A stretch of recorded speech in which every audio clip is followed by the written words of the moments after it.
যে chapter start করব আরম্ভ করে দিলাম সেটা হচ্ছে ইনকাম ফ্রম স্যালারি। ঠিক আছে, ইনকাম ফ্রম স্যালারি। ঠিক আছে, চ্যাপ্টারের নাম কি বলছি? Income from salary.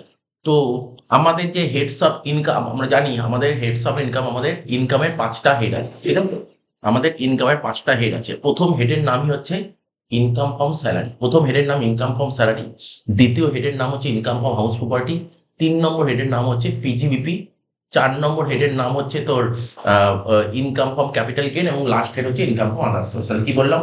আমরা, তোরা যারা 11-এ পড়ছিস, তোরা ফার্স্ট সেমিস্টারে পড়েছিলি, এমসিকিউ এসেছিল তোদের ফার্স্ট সেমিস্টারে। হেডস অফ ইনকাম মানে ইনকামের কটা হেড আছে? ইনকামের 5টা হেড হয়। ঠিক আছে, ইনকামের 5খানা হেড হয়। ঠিক আছে, কি বললাম বল? ইনকামের হেড কটা বললাম? 5টা হেড। এই 5টা হেডের মধ্যে আজকে আমরা প্রথম হেড স্টার্ট করছি। ঠিক আছে, তো ইনকাম ফ্রম স্যালারি তাহলে শুনলি। তাহলে ইনকাম ফ্রম স্যালারি, আমাদের যে 5টা হেড আছে তার মধ্যে প্রথম হেডের নাম হচ্ছে ইনকাম ফ্রম স্যালারি। সেই ইনকাম ফ্রম স্যালারি আজকে স্টার্ট করছি। এবার কোশ্চেন হলো, ইনকাম ফ্রম স্যালারি আমাদের ইনকাম ট্যাক্স অ্যাক্টের কত নম্বর ধারায় বলা আছে? ইনকাম ফ্রম স্যালারি আমাদের ইনকাম ট্যাক্স অ্যাক্টে দেখতে পাচ্ছিস, দেখ কোশ্চেনটা দেখ, মানে নোটটা দেখ। ইনকাম ফ্রম স্যালারি ব্র্যাকেটে কি লেখা আছে? Section 15 to section 17। তাহলে কি বুঝতে পারলি? ইনকাম ফ্রম স্যালারি আমাদের ইনকাম ট্যাক্স অ্যাক্টের কত নম্বর ধারায় বলা আছে? 15 থেকে 17 নম্বর ধারায় বলা আছে। 15 থেকে 17 নম্বর ধারায় বলা আছে। ঠিক আছে, এবার দেখ তোকে পড়বো, এখানে কিছু কিছু কথা তোকে জানতে হবে।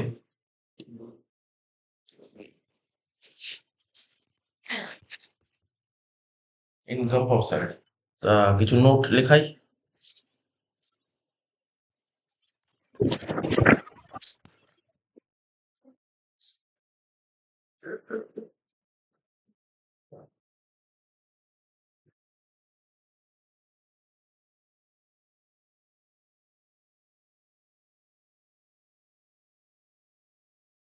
ধর, যে কথাগুলো বলছি একটু মন দিয়ে শুনবি। এমপ্লয়ার, আচ্ছা এমপ্লয়ার মানে কি? এমপ্লয়ার মানে কি? এমপ্লয়ার মানে কি? এমপ্লয়ার মানে কি বল? এই এমপ্লয়ার মানে কি? এমপ্লয়ার মানে কি জানিস? এমপ্লয়ার মানে কি? এমপ্লয়ার মানে কি? মালিক। এমপ্লয়ার মানে হচ্ছে মালিক। এমপ্লয়ার মানে কি? মালিক।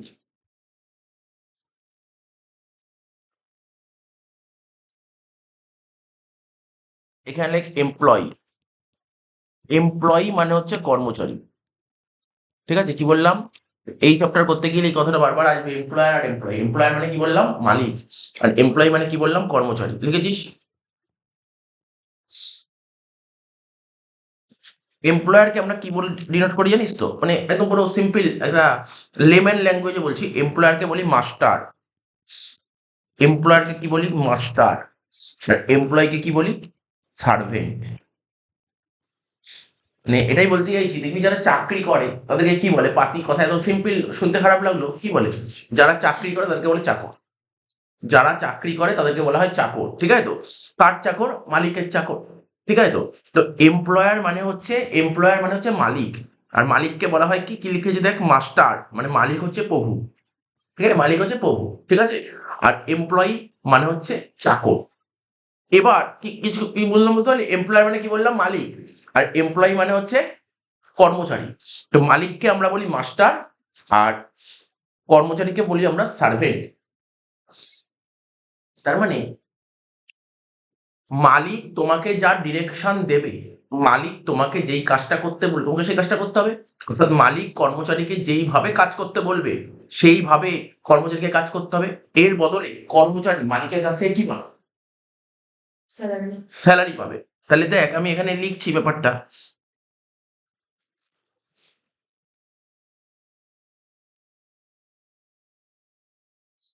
কি বললাম?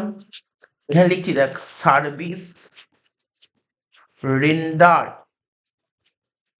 আর এখানে কনসিডারেশন।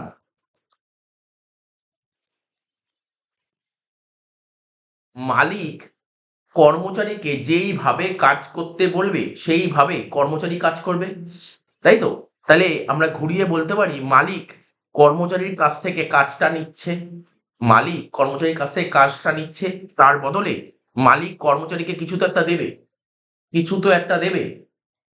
ঠিক আছে, এটাকে বলা হয় স্যালারি। তাহলে বুঝতে পারলি জিনিসটা কি, স্যালারি কাকে বলে বুঝতে পারলি, গল্পটা কি, স্যালারি জিনিসটা কি হলো, দেখ ভালো করে দেখে নে। তাহলে আবার বলছি, এখানে এমপ্লয়ার আর এখানে এমপ্লয়ি, তাহলে একটা কথা এখানে না একটা জিনিস বেরিয়ে আসলো, ইনকাম ফ্রম স্যালারি হতে গেলে কার কার মধ্যে সম্পর্ক তৈরি হলো, বলে এখানে কার কার মধ্যে সম্পর্ক তৈরি হলো, এখানে কার কার মধ্যে সম্পর্ক তৈরি হলো ইনকাম ফ্রম স্যালারি হতে গেলে, দেখে বুঝতে পারছিস না? আরে বাবা, দুটোই তো লোক আছে এখানে। এখানে এখানে এখানে স্যালারি হতে গেলে কার কার মধ্যে সম্পর্ক তৈরি হতে হবে, মালিক আর কর্মচারীর মধ্যে সম্পর্ক তৈরি হতে হবে। আর কে আছে, দুজন ছাড়া আর কে আছে এখানে, আর কেউ আছে? স্যালারি হতে গেলে মালিক আর কর্মচারীর মধ্যে সম্পর্ক হতে হবে। মালিক কর্মচারীকে যেরকম ডিরেকশন দেবে, ঠিক আছে, মালিক কর্মচারীকে যেরকম ডিরেকশন দেবে কর্মচারী সেই পথে কাজ করবে। ঠিক আছে, মালিক কর্মচারীর কাছ থেকে কাজটা নেবে, মালিক কর্মচারীর কাছ থেকে যে কাজটা নেবে তাকে সার্ভিস সেন্টার বলে। তার বদলে মালিক কর্মচারী কি দেবে, প্রতিদিন তো কিছু দেবে, এটাকে বলা হয় ইনকাম ফ্রম স্যালারি। ঠিক আছে, তো এই স্যালারিটা কার দিক থেকে দেখা হয়, মালিকের দিক থেকে দেখা হয় না কর্মচারীর দিক থেকে দেখা হয়? স্যালারিটা পাবে কে, স্যালারি কি মালিক পাবে না কর্মচারী পাবে? কর্মচারী পাবে। তাহলে স্যালারিটা আমরা কর্মচারীর দিক থেকে দেখি, স্যালারিটা কর্মচারীর দিক থেকে দেখি, তাই তো? তো স্যালারি কর্মচারীর কাছে কি, এটা আয় না ব্যয়, ইনকাম না এক্সপেন্স? ইনকাম। কর্মচারীর দিক থেকে যদি দেখি, কর্মচারীর কাছে ইনকাম স্যালারি, কিন্তু মালিকের কাছে স্যালারিটা কি, এক্সপেন্স, খরচা। মালিকের কাছে এটা খরচা, মালিকের কাছে এটা খরচা। তা মালিক এটা ইনকাম ট্যাক্সে কোথায় নিয়ে চলে যাবে, এটা পিজিইপি তে নিয়ে চলে যাবে। মালিক, ঠিক আছে, মালিকের এটা খরচা, মালিক এটা কোথায় দেখাবে, মালিক তার বইতে পিজিইপি তে দেখাবে, প্রফিট গেন বিজনেস প্রফেশন। ঠিক আছে তো? আর কর্মচারী কোথায় দেখাবে, ওর ইনকাম ফ্রম স্যালারি হেডে দেখাবে। কোথায় দেখাবে, ইনকাম ফ্রম স্যালারি। তাহলে জিনিসটা বুঝতে পারলি? কারণ তুই পুরো চ্যাপ্টারটা দেখে যখন বুঝবি ইনকাম ফ্রম স্যালারি সবসময় কার দিক থেকে দেখা হবে, মালিকের দিক থেকে না কর্মচারীর দিক থেকে? কর্মচারী। তুই আজকে ধর একটা কোম্পানি চাকরি পেয়ে, টাটা কোম্পানি চাকরি পেয়েছিস, টাটা কোম্পানি থেকে তুই কি কি পাচ্ছিস তোর দিক থেকে দেখা হবে, টাটা কোম্পানির দিক থেকে দেখা হবে না। শুনলি না, বুঝতে পারলি না? আজকে তুই ধর কোনো একটা কোম্পানিতে জব করছিস, জব পেয়েছিস, তো ওই কোম্পানি থেকে তুই কি কি পাচ্ছিস সব তোর দিক থেকে দেখা হবে, টাটা কোম্পানির দিক থেকে দেখা হবে না। টাটা কোম্পানির দিক থেকে পিজিপি চলে যাবে, তোর দিক থেকে কি চলে যাবে, স্যালারি। এবার দেখ এখানে কি লিখেছে,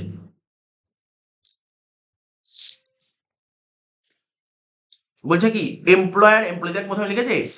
তাহলে একটা কথা মাথায় রাখতে হবে, স্যালারি স্যালারি হতে গেলে মালিক আর কর্মচারীর মধ্যে কি হতে হবে, সম্পর্ক তৈরি হতে হবে। তাই লিখেছে এখানে ইংলিশে এমপ্লয়ার এমপ্লয়ি রিলেশনশিপ। কি লিখেছে, এমপ্লয়ার, এমপ্লয়ার মানে কি বললাম, মালিক। এমপ্লয়ি মানে কি বললাম, কর্মচারী। মালিক কর্মচারীর মধ্যে সম্পর্ক তৈরি হতে হবে। মালিক আর কর্মচারীর মধ্যে সম্পর্ক তৈরি হলেই স্যালারি বলে, ঠিক আছে, নাহলে স্যালারি বলে না। ঠিক আছে, মালিক আর কর্মচারীর মধ্যে সম্পর্ক তৈরি হলে তাকে স্যালারি, আদারওয়াইজ তাকে স্যালারি বলে না। ঠিক আছে, বলছে কি income is taxable under the head salary if there is relationship of employer and employee. বলছে ইনকাম ফ্রম স্যালারিতে আমরা সেই সমস্ত জিনিসকেই নেব যেখানে মালিক আর কর্মচারীর মধ্যে সম্পর্ক তৈরি হবে। কি লিখেছে দেখেছি, ভালো করে পড় লাইনটা। Income is taxable under the head salary, বলছে ইনকাম ফ্রম স্যালারি হেডে কোন জিনিস ধার্য করা হবে, ইনকাম ফ্রম স্যালারিতে কোন জিনিস আসবে যেখানে মালিক আর কর্মচারীর মধ্যে সম্পর্ক তৈরি হবে, সেটাই ইনকাম ফ্রম স্যালারিতে আসবে, আদারওয়াইজ ইনকাম ফ্রম স্যালারিতে আসবে না। ঠিক আছে তো? আচ্ছা, যেমন ধর আমি তোকে একটা কথা বলছি, ধর যে কোনো কোনো একটা কোম্পানির ডিরেক্টর, ঠিক আছে, কোনো একটা কোম্পানির ডিরেক্টর, ধর কোনো একটা কোম্পানি, যে কোনো কোম্পানি, টাটা কোম্পানি ডিরেক্টর, ওটা স্যালারি পাচ্ছে। তো টাটা কোম্পানি যদি ডিরেক্টর স্যালারি পায়, ওরা স্যালারিতে আসবে না। কেন টাটা কোম্পানি ডিরেক্টর স্যালারি পায়, স্যালারিতে আসবে না? ডিরেক্টর, কোম্পানি যে ডিরেক্টর, সে সকাল 10টার সময় কাজে গিয়ে সন্ধ্যা 6টায় আসে না। ও যায় না কোম্পানিতে কাজে, ওর কোনো কাজই নেই, ওর হচ্ছে কোম্পানিতে গিয়ে মিটিং অ্যাটেন্ড করা, মিটিং করবে, বেরিয়ে চলে যাবে। ঠিক আছে তো? ওরা স্যালারিতে, ওদেরটা স্যালারিতে আসবে না। তো স্যালারি হতে গেলে কি হতে হবে, মালিক আর কর্মচারীর মধ্যে সম্পর্ক তৈরি হতে হয়। ডিরেক্টর, কোম্পানিতে ডিরেক্টর, কোম্পানির ডিরেক্টর কখনো কর্মচারী নয়। ঠিক আছে, কোম্পানির ডিরেক্টর কর্মচারী নয়, কোম্পানির ডিরেক্টরই কোম্পানিটাকে পরিচালনা করে। ঠিক আছে, তার মানে স্যালারি খাতে ধার্য হতে গেলে কি হতে হবে, মালিক আর কর্মচারীর মধ্যে কি তৈরি হতে হবে, সম্পর্ক তৈরি হতে হবে। সম্পর্ক কাকে বলে, মালিক আর কর্মচারীর সম্পর্ক। ওই যে দেখিস সকাল 10টায় ডিউটি গিয়ে 5টায় আসে, এটা হচ্ছে মালিক, মানে সারাক্ষণ ডিউটিতে থাকতে হবে, এরা হলেই স্যালারি। ঠিক আছে, তাই এখানে মাথায় রাখতে হবে, তোকে যদি কখনো জিজ্ঞাসা করে ইনকাম ফ্রম স্যালারি হারে কোন ইনকাম ধার্য করা হবে, যেখানে মালিক আর কর্মচারীর মধ্যে সম্পর্ক তৈরি হয়। ঠিক আছে, লিখেছে, ভালো করে পড়বি। The relationship of employee and employer is that, কিছুক্ষণ আগেই বললাম, বলছে এমপ্লয়ি আর এমপ্লয়ের মধ্যে রিলেশনশিপ কার মতন, অনেকটা মাস্টার আর সার্ভেন্টের মতন। সার্ভেন্ট কি? চাকর। সার্ভেন্ট বলতে কাকে বোঝায়? এমপ্লয়ার না এমপ্লয়ি? কি বললাম এর মধ্যে লিখে দিলাম, এমপ্লয়ি। আর মাস্টার বলতে কে? প্রভু, মানে হচ্ছে মালিক, এমপ্লয়ার। ঠিক আছে তো, এমপ্লয়ার ইজ দ্য মাস্টার। এমপ্লয়ারকে মাস্টার বলা হয়, who give direction, who control the performance of his employee. Employer হচ্ছে মাস্টার, যে কিনা এমপ্লয়িকে মানে সার্ভেন্টকে ডিরেকশন দেবে, তুমি এইভাবে কাজ করো, তুমি কি কাজকর্ম করছো তোমার উপরে পর্যালোচনা কন্ট্রোল করবো। ঠিক আছে, employee is the person who follow the instruction of his master. তাহলে এমপ্লয়ি কি? এমপ্লয়ি হচ্ছে এমন একজন পার্সন যে কিনা পুরো মাস্টার যেরকম ভাবে ইনস্ট্রাকশন দেবে সেই অনুযায়ী কাজ করবে। তাহলে প্রথম প্যারায় আমি কিছুক্ষণ আগে এটাই বললাম, আরো একবার বলেছি প্রথম প্যারায় কি বলেছে, ইনকাম ফ্রম স্যালারিতে সেই সমস্ত জিনিস ধার্য হবে যেখানে এমপ্লয়ার আর এমপ্লয়ির মধ্যে রিলেশন তৈরি হবে। এমপ্লয়ার, এমপ্লয়ারকে বলা হয় মাস্টার আর এমপ্লয়িকে বলা হয় সার্ভেন্ট। এমপ্লয়ার এমপ্লয়িকে যেরকম ডিরেকশনে কাজ করতে বলবে এমপ্লয়ি সেই কথা শুনতে বাধ্য। এটাই লিখেছে প্রথম প্যারায়। সেকেন্ড প্যারায় কি লিখেছে, কন্ট্রাক্ট অফ সার্ভিস কাকে বলে আর কন্ট্রাক্ট ফর সার্ভিস কাকে বলে। কি বলে দেখ, একটা বলছে কন্ট্রাক্ট অফ সার্ভিস, দেখিস কি লিখেছে, একটা কন্ট্রাক্ট অফ সার্ভিস আর একটা লিখে contract for service. Contract of service কি আর কন্ট্রাক্ট ফর সার্ভিস কি, দেখ এখানে লিখেছি একটু।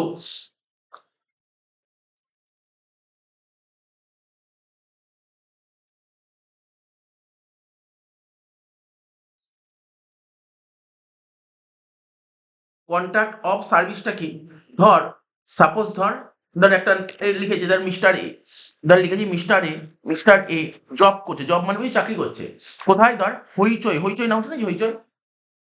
হ্যাঁ, ওটিটি প্ল্যাটফর্ম, হ্যাঁ একটা ওটিটি প্ল্যাটফর্ম। হ্যাঁ, একটা ওটিটি প্ল্যাটফর্ম বললো, আর এখন ওটিটি মানে হয় না তো, ওটিটি প্ল্যাটফর্ম, ঠিক আছে, ওয়েব সিরিজ হয় ওখানে, হইচই। তো বলছে মিস্টার এ ধর হইচই কোম্পানি জব করছে, ঠিক আছে। তাহলে মিস্টার এ পার্টিকুলার নির্দিষ্ট একটা কোম্পানিতে জব করছে, তো পার্টিকুলার নির্দিষ্ট একটা কোম্পানি, অনেকগুলো কোম্পানি জব করছে কি, তাহলে এবং ওর মান্থলি স্যালারি কত করে বলছে বল, মান্থলি স্যালারি কত বলেছে, 30,000 টাকা। মান্থলি স্যালারি কত করে, প্রতি মাসে 30,000 টাকা করে স্যালারি দেবে। ওয়ার্কিং আওয়ার কি, প্রতিদিন ওকে 10 ঘন্টা করে কাজ করতে হবে, ঠিক আছে, প্রতিদিন 10 ঘন্টা করে কাজ করতে হবে। বুঝতে পারলে কি বললাম, মিস্টার এ হইচই কোম্পানিতে জব পেয়েছে, ওকে বলেছে প্রতি মাসে 30,000 টাকা করে স্যালারি দেবে, ঠিক আছে। ওয়ার্কিং আওয়ার কত করে, 10 ঘন্টা, প্রতিদিন 10 ঘন্টা করে ডিউটি করতে হবে, যেমন শনি রবিবার ছুটি থাকে, যেমন ছাত্র আছে, ঠিক আছে। তো এই কনসেপ্টটাকে বলা হয় কি বলতো, এটাকে বলা হয় contract of service. Contract of service, সার্ভিসের এটাকে বলে কন্ট্রাক্ট অফ সার্ভিস। তাই লিখে কন্ট্রাক্ট অফ সার্ভিস কাকে বলে, for employer employee relationship there must be contract of service, যেখানে মালিক আর কর্মচারীর মধ্যে সম্পর্ক তৈরি হয়, যেখানে মালিক আর কর্মচারীর মধ্যে সম্পর্ক তৈরি হয় তাকে বলে কন্ট্রাক্ট অফ সার্ভিস। বলে এখানে মালিক কে, মিস্টার এ নাকি হইচই, এখানে মালিক কে, মিস্টার এ মালিক নাকি হইচই কোম্পানি মালিক, হইচই কোম্পানি মালিক, আর মিস্টার এ কে কর্মচারী। তার মানে এখানে কার কার মধ্যে সম্পর্ক তৈরি হলো, মালিক আর কর্মচারীর মধ্যে সম্পর্ক তৈরি হলো, ঠিক আছে। তো তাহলে এটাকে বলা হয় contract of service. In case of contract of service the employee মানে মিস্টার এ বাউন্ড, বাউন্ড মানে বাধ্য, to work of his employer, মানে হইচই কাজ করতে বাধ্য, মিস্টার এ হইচই কোম্পানি কাজ করতে বাধ্য, এটাকে বলে কন্ট্রাক্ট অফ সার্ভিস।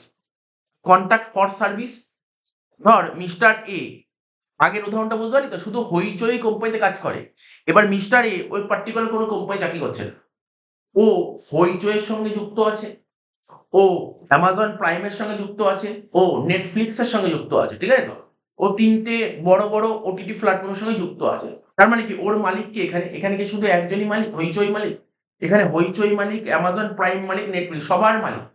এটাকে এটাকে এখানে আগেরটা বললাম মালিক আর কর্মচারীর সম্পর্ক থাকতে হবে, এখানে কর্মচারী তো মিস্টার এ আর মালিক কে, এখানে 3জন, একজন তো মালিক নয়। তো এক্ষেত্রে এটাকে কি বলে জানিস তো, এটাকে বলে হচ্ছে কন্ট্রাক্ট ফর সার্ভিস, এটাকে কন্ট্রাক্ট অফ সার্ভিস বলে না। কন্ট্রাক্ট অফ সার্ভিস চলে যায় স্যালারিতে, কিন্তু কন্ট্রাক্ট ফর সার্ভিস এটা স্যালারির মধ্যে আসে না, এটা ইনকাম ফ্রম আদার্স সোর্সে আসে, ঠিক আছে। তো এখানে লিখেছে পার্সন অফার ইজ সার্ভিস, ধর মিস্টার এ, ও সার্ভিসটা ও কি কোনো পার্টিকুলার একটা কোম্পানিকে দেবে, ও সবাইকে দেবে, ও সবাইকে দেবে, ঠিক আছে। Who is willing to pay his charge, ঠিক আছে, who is willing to pay, এই যে সার্ভিস দেবে তার জন্য ও চার্জ নেবে। এটা কোন হেডে আসবে, ইনকাম ফ্রম আদার সোর্স। দেখ এখানে পার্টিকুলার মালিক একজন হতো, চলে যেত স্যালারি। মালিক একা না, অনেকগুলো মালিক আছে, ঠিক আছে তো, তাই জন্য এটা আদার সোর্স। পার্টিকুলার কোনো একজন মালিকের কথা শুনতে পারতো না, সবার কথা শুনতে হবে ওকে, ঠিক আছে। এটা চলে যাবে ইনকাম ও আদার সোর্স। তাহলে বুঝতে পারলি কন্ট্রাক্ট অফ সার্ভিস জিনিসটা কি আর কন্ট্রাক্ট ফর সার্ভিস জিনিসটা কি। এবার দেখ কিছু কিছু কোশ্চেন মনে রাখা উচিত। এখানে 5টা পয়েন্ট লিখেছি। ধর বললো যে তোকে এতক্ষণ বললাম না ইনকাম ফ্রম স্যালারিতে কি আসে, আমি এতক্ষণ কি বললাম, ধর মিস্টার এ হইচই কোম্পানিতে চাকরি করে, 10টা 5টা ডিউটি করে, এখানে মালিককে হইচই কোম্পানি আর মিস্টার এ কে কর্মচারী, তাহলে মিস্টার এর সাথে হইচই কোম্পানির একটা মালিক কর্মচারী সম্পর্ক আছে, এটা চলে যাবে স্যালারিতে। কিন্তু কোনগুলো স্যালারিতে আসে না, ঠিক আছে। এরকমই কিছু 5টা পয়েন্ট লেখা আছে, ধরে ধরে পড়বো, হ্যাঁ। আচ্ছা এমপির নাম শুনেছিস তোরা? এমপি কি? এমপির নাম শুনেছিস তো? কি এমপিটা কি জানি, এমপির ফুল ফর্ম কি বল? হ্যাঁ এমপি মেম্বার অফ পার্লামেন্ট। হ্যাঁ, এমপির ফুল ফর্ম হচ্ছে মেম্বার অফ পার্লামেন্ট, ঠিক আছে। আর এমএলএ ফুল ফর্ম জেনে রাখা তার কমন, এগুলো কমন জিনিস। এমএলএ এর ফুল ফর্ম হচ্ছে member of legislative assembly. MP কাকে বলে? লোকসভায় ভোটে জিতলে তাকে বলে এমপি, ঠিক আছে। আর বিধানসভায় ভোটে জিতলে তাকে বলে এমএলএ, ঠিক আছে। তো এখানে বুঝতে পারলি এমপি আর এমএলএ। এমপি আর এমএলএ, এমপি এমএলএ রা কে, এটা কি এমপ্লয়ি, এটা কি কর্মচারী? ভালো করে দেখ, এমপি আর এমএলএ এরা কর্মচারী নয়, ঠিক আছে, are not employee. MP MLA এরা কর্মচারী নয়, কার? Of government.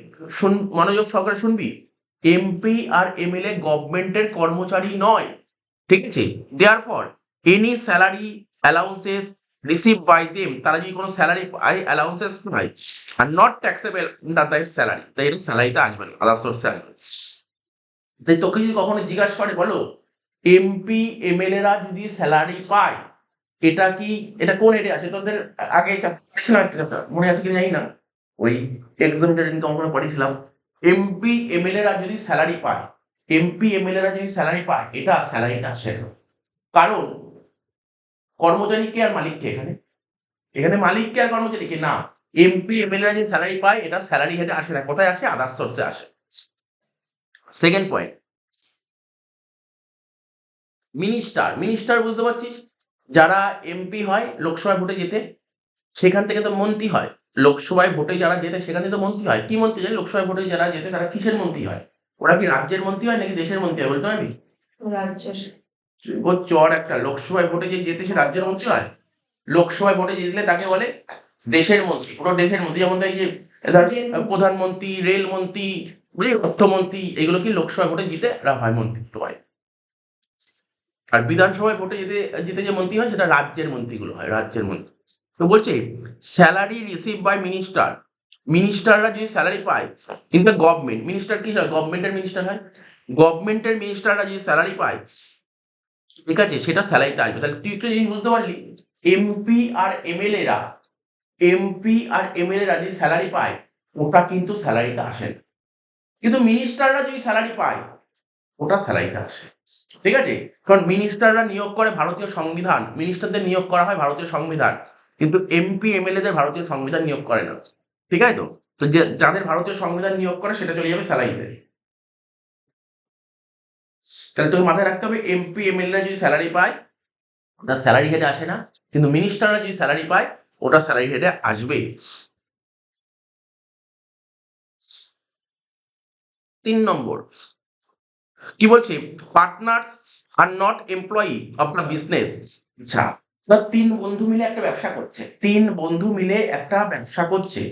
তো 3 বন্ধু মিলে যদি কোনো একটা ব্যবসা করে তাকে কি বলে? তাকে পার্টনারশিপ বিজনেস বলে। পার্টনারশিপ বিজনেস থেকে পার্টনাররা স্যালারি পেতে পারে। তো পার্টনারশিপ বিজনেস থেকে পার্টনাররা স্যালারি পাচ্ছে, এটা স্যালারি হেডে আসবে না, এটা স্যালারি হেডে আসবে না। পার্টনারশিপ বিজনেস থেকে পার্টনাররা স্যালারি পেলে স্যালারি হেডে, দেখ স্যালারি পাচ্ছে কিন্তু স্যালারি হেডে আসবে না। পার্টনারশিপ বিজনেস থেকে পার্টনাররা স্যালারি পেলে, ঠিক আছে, এটা পার্টনারশিপ সরি স্যালারি হেডে আসবে না। কেন আসবে না? ভাব কেন আসবে না? স্যালারি পেতে গেলে মানে ইনকাম ফ্রম স্যালারি হেডে আসতে গেলে কি হতে হয়? মালিক আর কর্মচারীর মধ্যে সম্পর্ক থাকতে হয়। মালিককে এখানে ধর 3 বন্ধু লিখছি, ধর এ বি সি, 3 বন্ধু মিলে একটা বিজনেস করছে, বিজনেসটার নাম হচ্ছে মানে ওদের ফার্মটার নাম এবিসি, ঠিক আছে। তাহলে আমি কি বলেছি? তো এবিসি এই যে বিজনেস, এই বিজনেস থেকে পার্টনার এবিসি ওরা ধর কাজ করেছে, তার জন্য ওরা স্যালারি পাচ্ছে। ধর এ স্যালারি পেলো, আমি কি বলেছিলাম, মালিক আর কর্মচারী সম্পর্ক থাকতে হবে। মালিককে তুই বললিস, বল এখানে মালিককে, স্যার মালিক তো এ, কর্মচারী কে, এ কি কর্মচারী? তো মালিক আর কর্মচারী সম্পর্ক হচ্ছে, মালিক আর কর্মচারী সম্পর্ক হচ্ছে না, আরে এ তো মালিকই। তো মালিক আর কর্মচারী সম্পর্ক হলে তখন স্যালারি দিয়ে যায়, তো এখানে তো মালিক আর কর্মচারী সম্পর্কই নেই, তো কি করে স্যালারি হবে? তুই বুঝতে পারলি, এটা একটা উদাহরণ বললাম। তারপর ডিরেক্টর ফিস, যেটা কিছুক্ষণ আগে বললাম, যেমন ধর আম্বানি, ও তো রিলায়েন্স কোম্পানি ডিরেক্টর, ও ও আম্বানি তো রিলায়েন্স কোম্পানি ডিরেক্টর, ঠিক আছে? তা ও কি সকাল 10টার সময় অফিসে গিয়ে বিকেল 5টা অব্দি ডিউটি করে? ও কি রোজ অফিসে যায়? রোজ কোম্পানিতে ঢুকবে? ওর কোনোদিন একটা বোর্ড মিটিং অ্যাটেন্ড করতে হবে, ঢুকবে, বোর্ড মিটিং কমপ্লিট হয়ে যাবে, বেরিয়ে চলে যাবে, ঠিক আছে তো? তাহলে কি মনে হয়, আম্বানি কি রিলায়েন্স কোম্পানির কর্মচারী? মনে হয় আম্বানি কি রিলায়েন্স কোম্পানির কর্মচারী? তাহলে ও যদি কোম্পানি থেকে স্যালারি পায়, ডিরেক্টর ফিস পায়, তাহলে এটা কি স্যালারি হেডে আসা উচিত? না, এটা স্যালারি হেড নয়। লাস্ট সোর্স, স্যালারি হেড হতে গেলে কি বুঝতে পারছি, 10টা 5টা ডিউটি করতে হবে, ডিউটি করতে হবে। দেখিস না সবাই যাক ঘুম থেকে উঠে ফ্রেশ ফ্রেশ হয়ে সকালবেলা দেখবি মেট্রো ধরে চলে যাচ্ছে, আবার সন্ধ্যা 6টা 7টার সময় আসছে, ওরা চাকরি করতে যায় স্যালারি। বুঝতে পারছিস কি বললাম? লাস্ট, রেমুনারেশন রিসিভ জাজ, জাজরা যদি স্যালারি পায়, জাজ দেখিস তুই যে হাইকোর্টে থাকে না জাজ, ওরা যদি স্যালারি পায়, এটা কোথায় আসবে? ওরা যদি রেমুনারেশন পায়, এটা স্যালারি এটা আসবে, কারণ জাজদের নিয়োগ করে কে? ভারতীয় সংবিধান, ইন্ডিয়ান কনস্টিটিউশন। তাহলে এটা জাস্ট একটা থিওরিটিক্যাল কনসেপ্ট বলে দিলাম।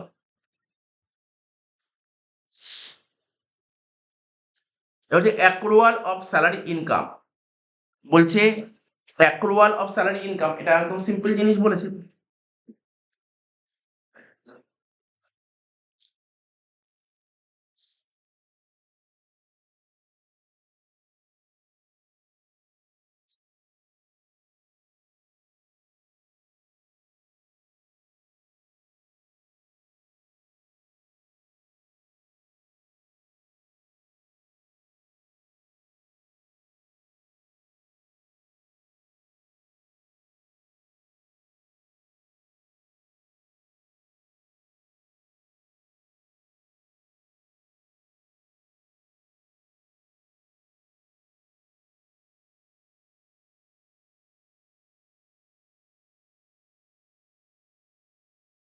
ধর আমি তোকে বোঝাচ্ছি ব্যাপারটা, ধর একজন লোক, লোকটার নাম ধর মিস্টার এ, ও ধর জব করছে, ধর জব করতো কোথায়, ধর ইন্ডিয়াতে জব করতো,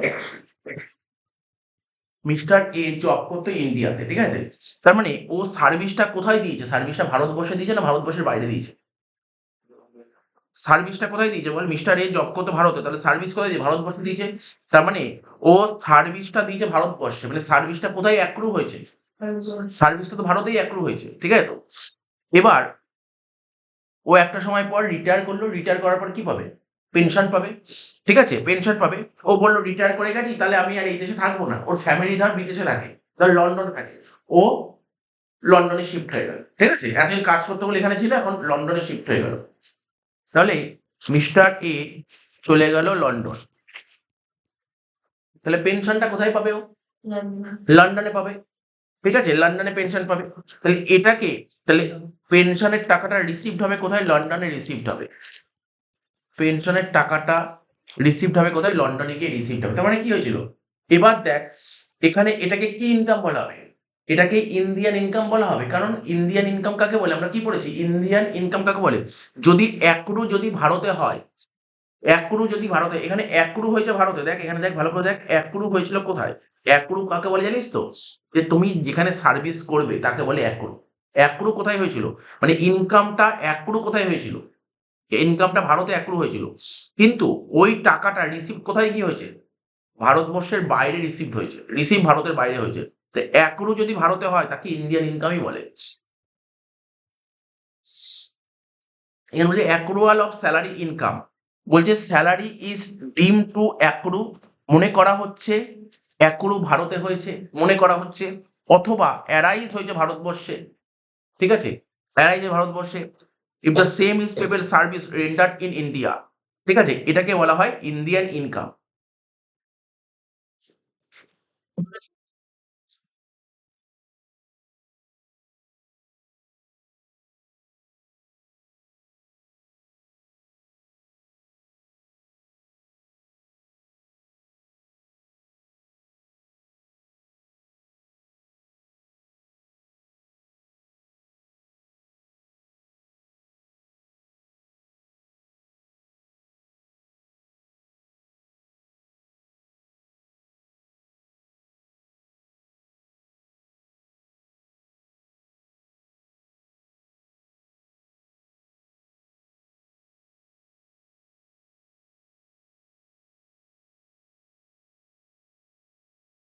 চার্জিং সেকশনটা পড়তে হবে আমাদের। চার্জিং সেকশনটা কি আছে, স্যালারির চার্জিং সেকশনটা কি আছে, স্যালারির চার্জিং সেকশন কত নম্বর ধারায়? দেখ এখানে স্যালারি সেকশন কি বললাম, স্যালারি সেকশন বললাম 15 থেকে 17 নম্বর। স্যালারি সেকশন কি 15 থেকে 17 নম্বর ধারা। এই যে 15 নম্বর, সবার প্রথম শুরু হয়েছে কত, 15 নম্বর ধারা থেকে। তো 15 নম্বর ধারাটাই চার্জিং সেকশন। যে কোনো সেকশন শুরু যেই সেকশন থেকে হয় তাকে বলা হয় চার্জিং সেকশন। তো কি বলেছে, বলছে any salary due from employer, ঠিক আছে, any salary due from an employer or a former employer to an assessee in the previous year whether paid in that previous year or not. একটা কথা মাথায় রাখবি, ধর একটা লোক চাকরি পেয়েছে, কোনো একটা কোম্পানি চাকরি পেয়েছে, স্যালারি কবে ডিউ হয়। ধর আমি তোকে বোঝাচ্ছি, লিখে লিখে বোঝাচ্ছি, এই জায়গাটা লিখতে হবে না, জাস্ট আমি বোঝাচ্ছি, জাস্ট একটু শুনবি এই জায়গাটা। ওই লাইনটার মানে কি বলেছে, লাইনটার মানে বোঝাচ্ছি।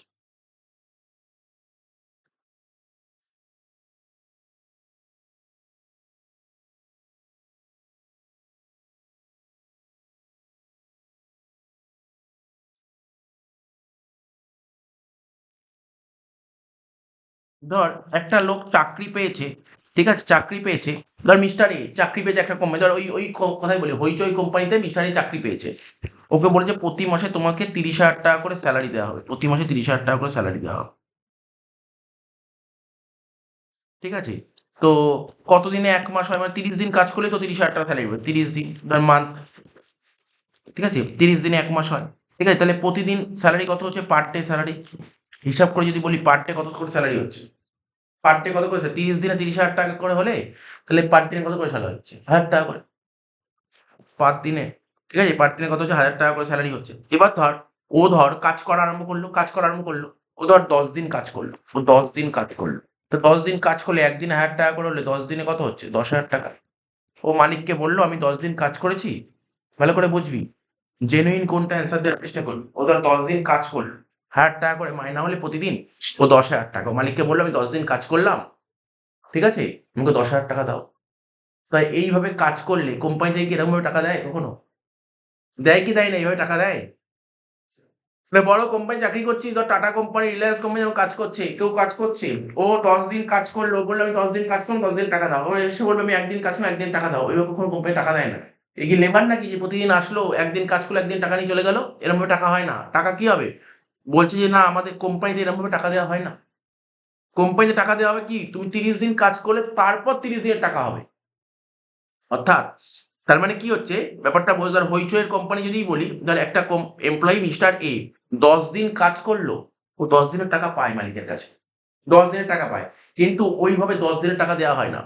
তাহলে তুই ধর সাপোজ ধর কোনো একটা মাস, ধর মার্চ মাসে তুই 1 তারিখ থেকে কাজ করা শুরু করলি, ঠিক আছে, মাস শেষ হচ্ছে কবে, মার্চ মাস 31 তারিখে শেষ হয়। ডিউ কবে হয় জানিস তো, ডিউ যেদিন ডিউ হয়, ডিউ হলেই তারপর তোর স্যালারিটা পেমেন্ট হবে। ডিউ হবে কোনটায়, মাসের শেষ দিন গিয়ে ডিউ হবে। তুই এখানে 10 দিন কাজ করি, 10 দিনই ডিউ হয়েছে, কিন্তু পেমেন্টটা করা হবে কবে জানিস তো, পেমেন্টটা এখন করা হবে না, পুরো মাসের শেষে হবে, মাসের শেষে পেমেন্টটা হবে, ঠিক আছে। তুই 1 তারিখ থেকে 31 তারিখ অব্দি কাজ করলি, তাহলে ডিউটা 31 তারিখ হবে, তারপর পেমেন্ট করা হবে। এখানে আপাতত তুই 10 দিন কাজ করে 10 দিন ডিউ হয়েছে, ওই 10 দিন ডিউর ওপর বেস করে পেমেন্ট হবে না, ঠিক আছে, পুরো মাসের শেষে পেমেন্ট হবে।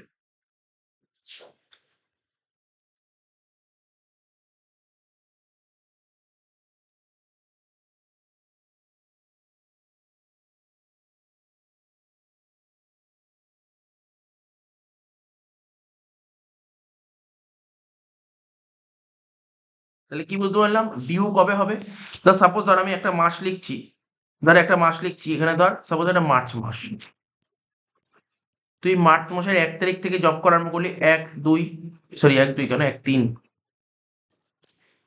31শে মার্চ অব্দি, এতদিন অব্দি জব করলি, ডিউটা কবে হবে, এই দিন ডিউ হয় কোন দিন, একদম পুরো মাসের শেষ দিন ডিউ হয়, পেমেন্ট তারপরে হয়। কিন্তু তুই যদি গভর্নমেন্টে চাকরি করিস, সরকারি চাকরি করিস, সরকারি চাকরির নিয়মটা কি বলতো, যেদিন ডিউ হয়, যেই দিন ডিউ হয় সেই দিন পেমেন্ট হয়। যারা সরকারি চাকরি করে একদম পুরো মাসের শেষ দিন টাকা ঢুকে যায়, ঠিক আছে তো। কিন্তু যদি সরকারি চাকরি না করে তুই যদি প্রাইভেট জায়গায় জব করিস, তোর ডিউ হলো 31শে মার্চ, টাকাটা তোর অ্যাকাউন্টে ঢুকবে কবে জানিস তো, 31শে মার্চ। মার্চের পরের মাস কোনটা, এপ্রিল মাস। এপ্রিল মাসের 1 থেকে 7 তারিখের মধ্যে তোর অ্যাকাউন্টে টাকা ঢুকবে। বুঝতে পারলি কি নিয়ম? যদি প্রাইভেট ভাবে জব করিস তাহলে কি হয়, 31শে মার্চ তোর ডিউ হচ্ছে, তা পেমেন্ট ঢুকবে 1 থেকে 7। তবে টাটা কোম্পানির মাইনা কিন্তু একদম 31 থেকে ঢুকে যায়। ঠিক আছে? কিছু কিছু কোম্পানি থাকে একটু টাইম লাগে, টাইম বলতে ম্যাক্সিমাম 7 তারিখ, তার বেশি হয় না। আবার কোনো কোনো কোম্পানি কি হয় যে না তোর 1 তারিখের মধ্যে টাকা ঢুকে যায়।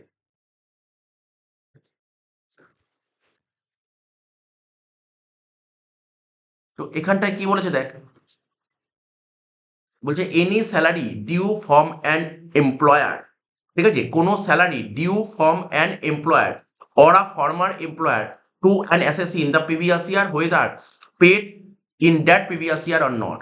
তাহলে তোকে একটু কথা বলি, ভালো করে মন দিয়ে শুনবি। আমরা যে ট্যাক্সেশনের অঙ্ক করবো, স্যালারি অঙ্ক করবো, পুরো 12 মাসের অঙ্ক করতে হয়। আর আমি কি বলেছি, ট্যাক্সের পিরিয়ড কবে থেকে শুরু হয়? এপ্রিল মাস থেকে শুরু করে মার্চ মাস অবধি হয়। ঠিক আছে, এপ্রিল থেকে মার্চ মাস অবধি হয়। তুই এপ্রিল মাসে কাজ করলি, পুরো এপ্রিল মাসে কাজ করলি, আমি এটা ডিউর কথা বলছি। এপ্রিল মাসে কাজ করলি, এপ্রিল মাসের টাকা ডিউ কবে হবে? 30/4। মে মাসে জব করলি, মে মাসের টাকা ডিউ কবে হবে? 31/5। বুঝতে পারছিস তো? জুন মাসে কাজ করলি, জুন মাসের টাকা ডিউ হবে কবে? 30/6। জুলাই মাসের টাকা ডিউ হবে কবে? 31/7। ঠিক আছে তো? আগস্ট মাসের টাকাটা ডিউ হবে কবে? 31/8। সেপ্টেম্বরের টাকাটা ডিউ হচ্ছে কবে? 30/9। অক্টোবরের টাকা ডিউ হবে কবে? 31/10। নভেম্বরের টাকা ডিউ হবে কবে? 30/11। ডিসেম্বরের টাকাটা ডিউ হবে কবে? 31/12। জানুয়ারির টাকা ডিউ হবে কবে? 31/1। ফেব্রুয়ারির টাকা জেনারেলি 28 তারিখই হয়, 28/2। আর মার্চের টাকা ডিউ হবে কবে? 31/3। তাহলে তুই একটা বছরে কত ডিউ হলে, তুই প্রতি মাসে 30,000 টাকা করে মাইনা হলে, তাহলে তোর 12 মাসের টাকায় ডিউ হয়ে গেল একই না, 30,000 ইন্টু 12। তাহলে তুই এবছর তো পুরো 12 মাসেরই জব করলি, এবছর তো তুই 12 মাসেরই জব করলি। কোম্পানি তোর থেকে এবছর ক মাসের কাজ নিল? দেখ, দেখে বল ক মাসের কাজ নিল। এপ্রিল মাস থেকে শুরু করে মার্চ মাস তোর থেকে তো কোম্পানি পুরো 12 মাসেরই কাজ নিল। তাহলে 12 মাসের টাকা ডিউ হলো, এবার তোকে টাকাটা দিতে হবে। তুই টাকাটা রিসিভ করবি, ভালো করে বোঝ, রিসিপ্ট। এপ্রিল মাসের টাকাটা কবে পাবো? মার্চের 1 থেকে 4 মধ্যে। চল, এপ্রিলের টাকাটা কবে পাবো? মে মাসে পাবো। এপ্রিলের টাকা মার্চে পাবো নাকি?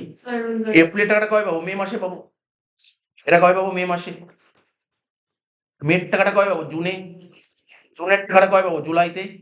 জুলাইয়ের টাকাটা কবে পাবো? আগস্টে। আগস্টের টাকাটা কবে পাবো? সেপ্টেম্বরে। সেপ্টেম্বরের টাকাটা কবে পাবো? অক্টোবরে। অক্টোবরটা কবে পাবো? নভেম্বরে। নভেম্বরটা কবে পাবো? ডিসেম্বরে।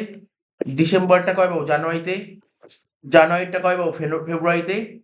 আর ফেব্রুয়ারিটা কবে পাবো? মার্চে। ঠিক আছে তো? তাহলে তুই বুঝতে পারলি? আর মার্চের টাকাটা কবে পাবি?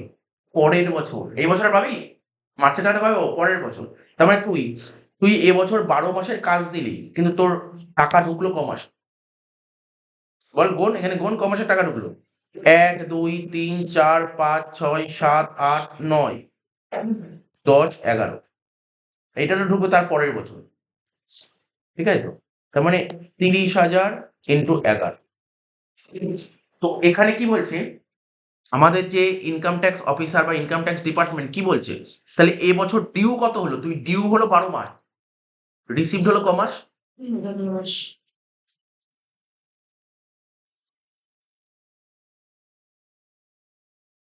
বুঝতে পারলি? ডিউ হলো 12 মাস, রিসিভড হলো 11 মাস।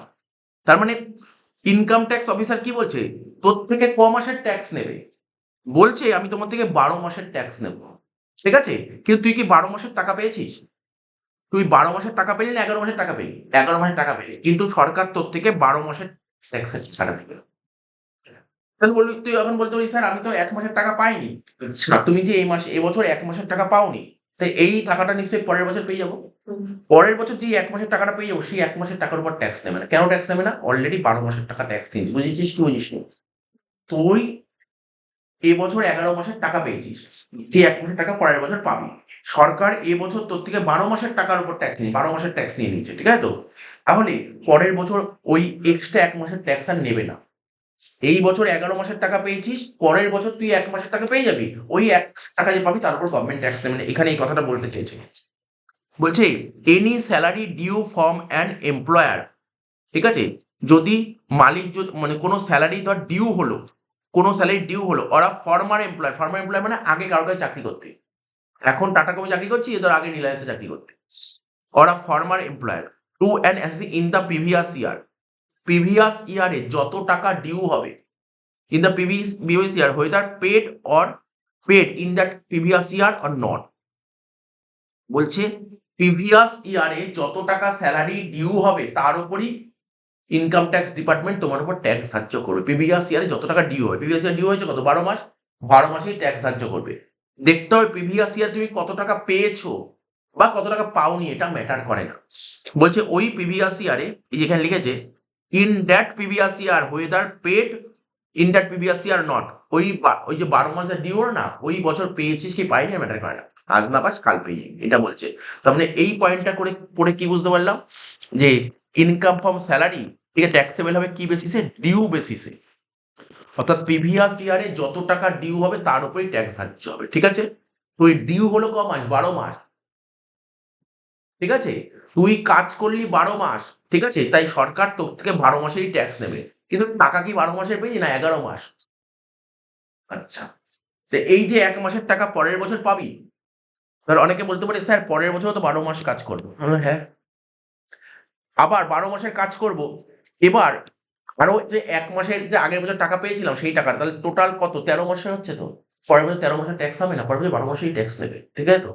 অর্থাৎ এই বছর যে টাকাটা বাকি ছিল সেই টাকাটা যদি পরের বছর পাই, ওই টাকার উপর ট্যাক্স নেবেন, কারণ ওই টাকাটা এই বছর ধার্য হয়ে গেছে। এবার আরেকটা কথা বলেছে সরকার, ধর এমনও হতে পারে, এমনও কোনো লোক থাকতে পারে, এরকম হয় অনেকের, ধর ভালো করে বোঝ, ধর এটা একটা বছর, ধর এটা ধর সাপোজ ধর এটা এপ্রিল থেকে মার্চ, তোর মাইনা 30,000 টাকা করে, 12 মাস। কোম্পানিটা তোর খুব ভালো, কোম্পানিটা খুব ভালো, তোর এপ্রিল মাসের মাইনা মেতে দেয় না, এপ্রিলে দেয়, এপ্রিল মাইনা এপ্রিলে দেয়, মেটা মেতে দেয়, জুনেরটা জুনে দেয়, জুলাইটা জুলাই, আগস্টটা আগস্ট, সেপ্টেম্বরটা সেপ্টেম্বর, অক্টোবরটা অক্টোবর, নভেম্বরটা নভেম্বর, ডিসেম্বরটা ডিসেম্বর, জানুয়ারিটা জানুয়ারি, ফেব্রুয়ারিটা ফেব্রুয়ারি, মার্চেরটা মার্চে। তাহলে পুরো 12 মাসের টাকা তুই ওই বছরেই পেয়ে গেছিস, তাহলে কোনো বাকি আছে টাকা? এক্ষেত্রে কোনো বাকি আছে না। এবার ওই কোম্পানির এমপ্লয়ি একজন, ধর মিস্টার এ, ও বলেছে আমার একটু সমস্যা আছে, আমাকে পরের বছরের 2 মাসের টাকা যদি অ্যাডভান্স দেওয়া হয় তাহলে খুব সুবিধা হয়। ও বলেছে পরের বছর 2 মাসের টাকা যদি অ্যাডভান্স দেওয়ার সুবিধা হয়, তাহলে কত টাকা অ্যাডভান্স পেয়ে গেল, আরো 2 মাসের টাকা। এরকম কেসে কি করতে বলেছে নিয়ম, এরকম কেসে নিয়ম কি বলেছে, এরকম কেস হলে নিয়মটা কি বলেছে, দেখ কি বলেছে।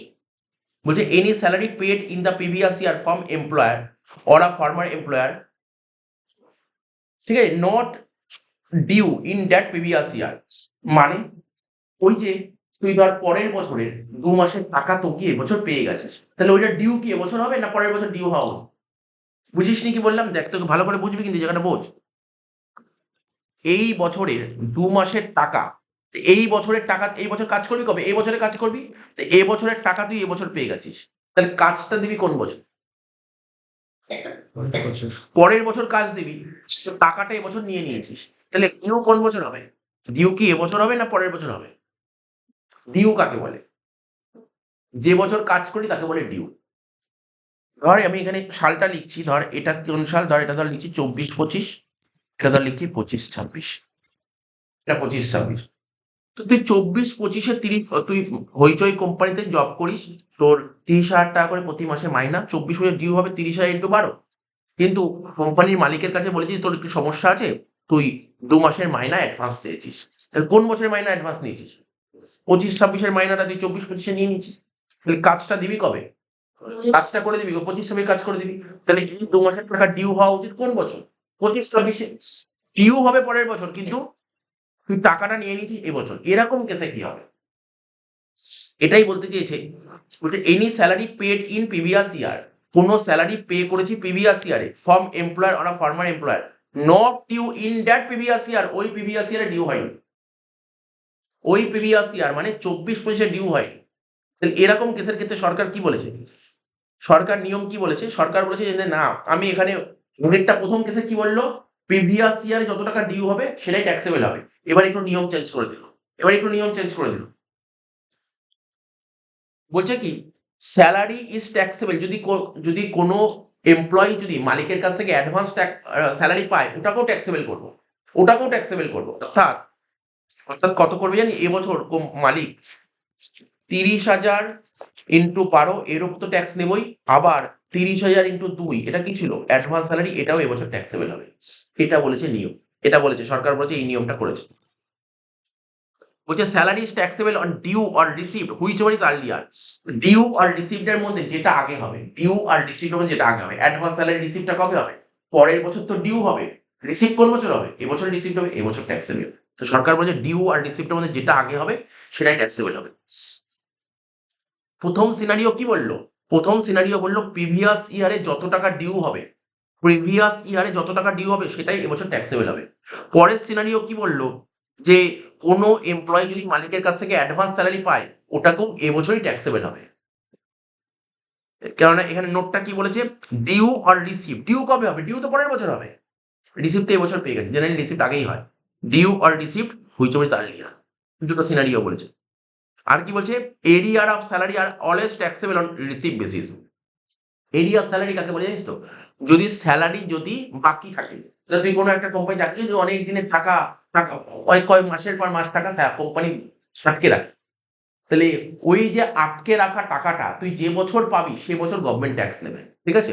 তো এই হচ্ছে তিনটে সিনারিও বলেছে, এইগুলো যা জেনে রাখতে হবে, অঙ্ক করতে খুব একটা কাজে লাগে না, জাস্ট থিওরিটিক্যাল কনসেপ্ট বলছি। Salary under grade system, grade সিস্টেমে অঙ্ক দেয়, গ্রেড সিস্টেমে অনেক সময় অঙ্ক দেয়, তোকে বলছি ধর এখানে দেখ লেখা আছে, কি লেখা দেখতে হচ্ছিস, কি লেখা আছে প্রথমে 12,300, 13,800, 400, 17,800। খুব মনোযোগ সহকারে শুনবি আমি কি বলতে চাইছি। তুই যখন কোনো কোম্পানি জবে ঢুকবি তখন তোর বললো কি বলতো, তোমার মাইনা 12,000 টাকা, এই অঙ্ক অনুযায়ী বলি, তুই কোনো কোম্পানি জবে ঢুকবি যখন তখন বললো তোমার মাইনা 12,000 টাকা করে। তো আজীবন কি সারা জীবন কি তুই 12,000 টাকাতেই কাজ করবি?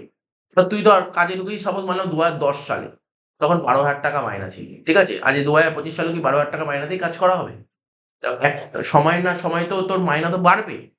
তো ওরা কি বলেছে 12,000-এর পর একটা হাইফেন দিয়ে 300 দিই, লাইনের মানে কি, আমি মানলাম তুই ধর 1/1/2010 কাজে ঢুকেছিস, তখন তোর মাইনা ছিল কত 12,000 টাকা, ঠিক আছে।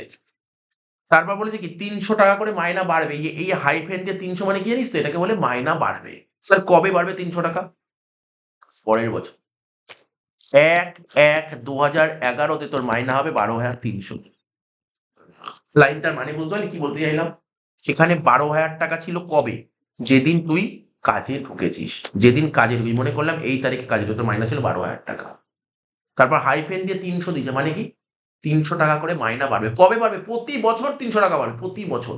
কোন দিন তুই ঢুকেছিলি কবে, যেই দিন ঠিক তার পরের বছর। তাহলে বলতে পারি তারপরে 1/1/12-তে তোর মাইনা কত হতে পারে, 12,600, কি বুঝতে পারছিস তো। তারপর 1/1/13-তে তোর মাইনা কত হবে বল দেখি, 12,900। তেমনি 1/1/14-তে তোর মাইনা কত হবে, 13,200।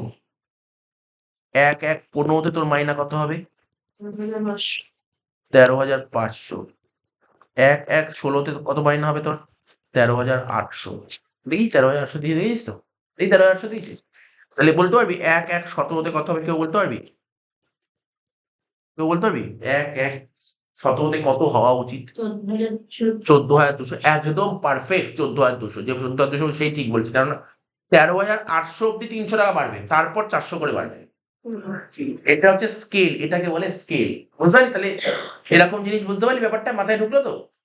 এই জায়গাটা তুই এটা দেখে একটু স্ক্রিনশট তুলে নে, তারপর এটা খাতায় টুকে নিস, এই জায়গাটা তার 1 মিনিট 14,200, বুঝতে পারলি তো, এটা খাতায় টুকে নিবি তো, পারবি তো, এই যে এরকম এটা দেখে দেখে এটা টুকবি, কারণ এরকম অঙ্ক তোর থাকবে। ও আচ্ছা, কি বললাম বুঝতে পারলি, এই জায়গাটা কেটে, এই জায়গাটা বুঝতে পারলি তো। স্কেলের অঙ্ক যখন করবো তখন আবার বলে দেবো, আবার ধরে ধরে করাবো, বাট ইনিশিয়াল স্টেজে তুই বোঝ স্কেল জিনিসটা কি। এটাকে বলা হয় কি scale, grade system. Grade system clear হলো? বুঝেছিস গ্রেড সিস্টেম কিভাবে করতে হয়? 2010 থেকে 2016 অব্দি। না, এরকম 2010 থেকে 16 ব্যাপার না। তুই যেদিন কাজে ঢুকেছিস সেদিন তোর মাইনে ছিল 12,000 টাকা। এবার প্রতি বছর তোর 300 করে বাড়তে থাকবে। যতদিন না পর্যন্ত 13,800 হবে 300 করেই বাড়বে। যেই 13,800 হয়ে যাবে তারপর 400 করে বাড়বে। করে কত হলো? 17,800। ওরা দেয়নি, ওটা এরকম করে দেয়, এরকম এটাকে বলে স্কেল বলে, ঠিক আছে? এরকম স্কেল বলে। যারা চাকরিতে করে না এইভাবে ওদের স্কেল থাকে, ওদের সার্ভিস লেভেলে এরকম স্কেলটা লেখা থাকে। আচ্ছা যাই হোক, এটা বুঝতে পারলি ব্যাপারটা কি বললাম? এবার দেখ আমি তোকে যেটা বললাম দেখ এখানে কি লেখা আছে, এই যে ইনিশিয়াল স্যালারি দেখিস কি লিখি, ইনিশিয়াল স্যালারি 12,000 টাকা ইনিশিয়াল।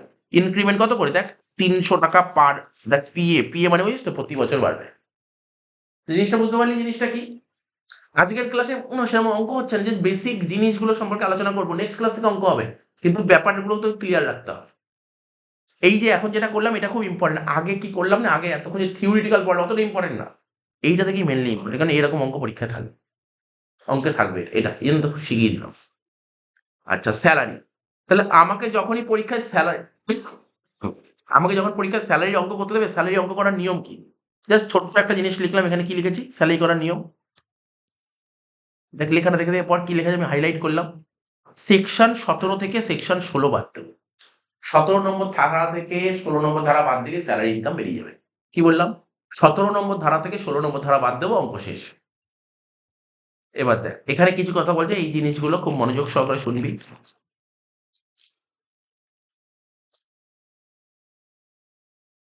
ঠিক আছে?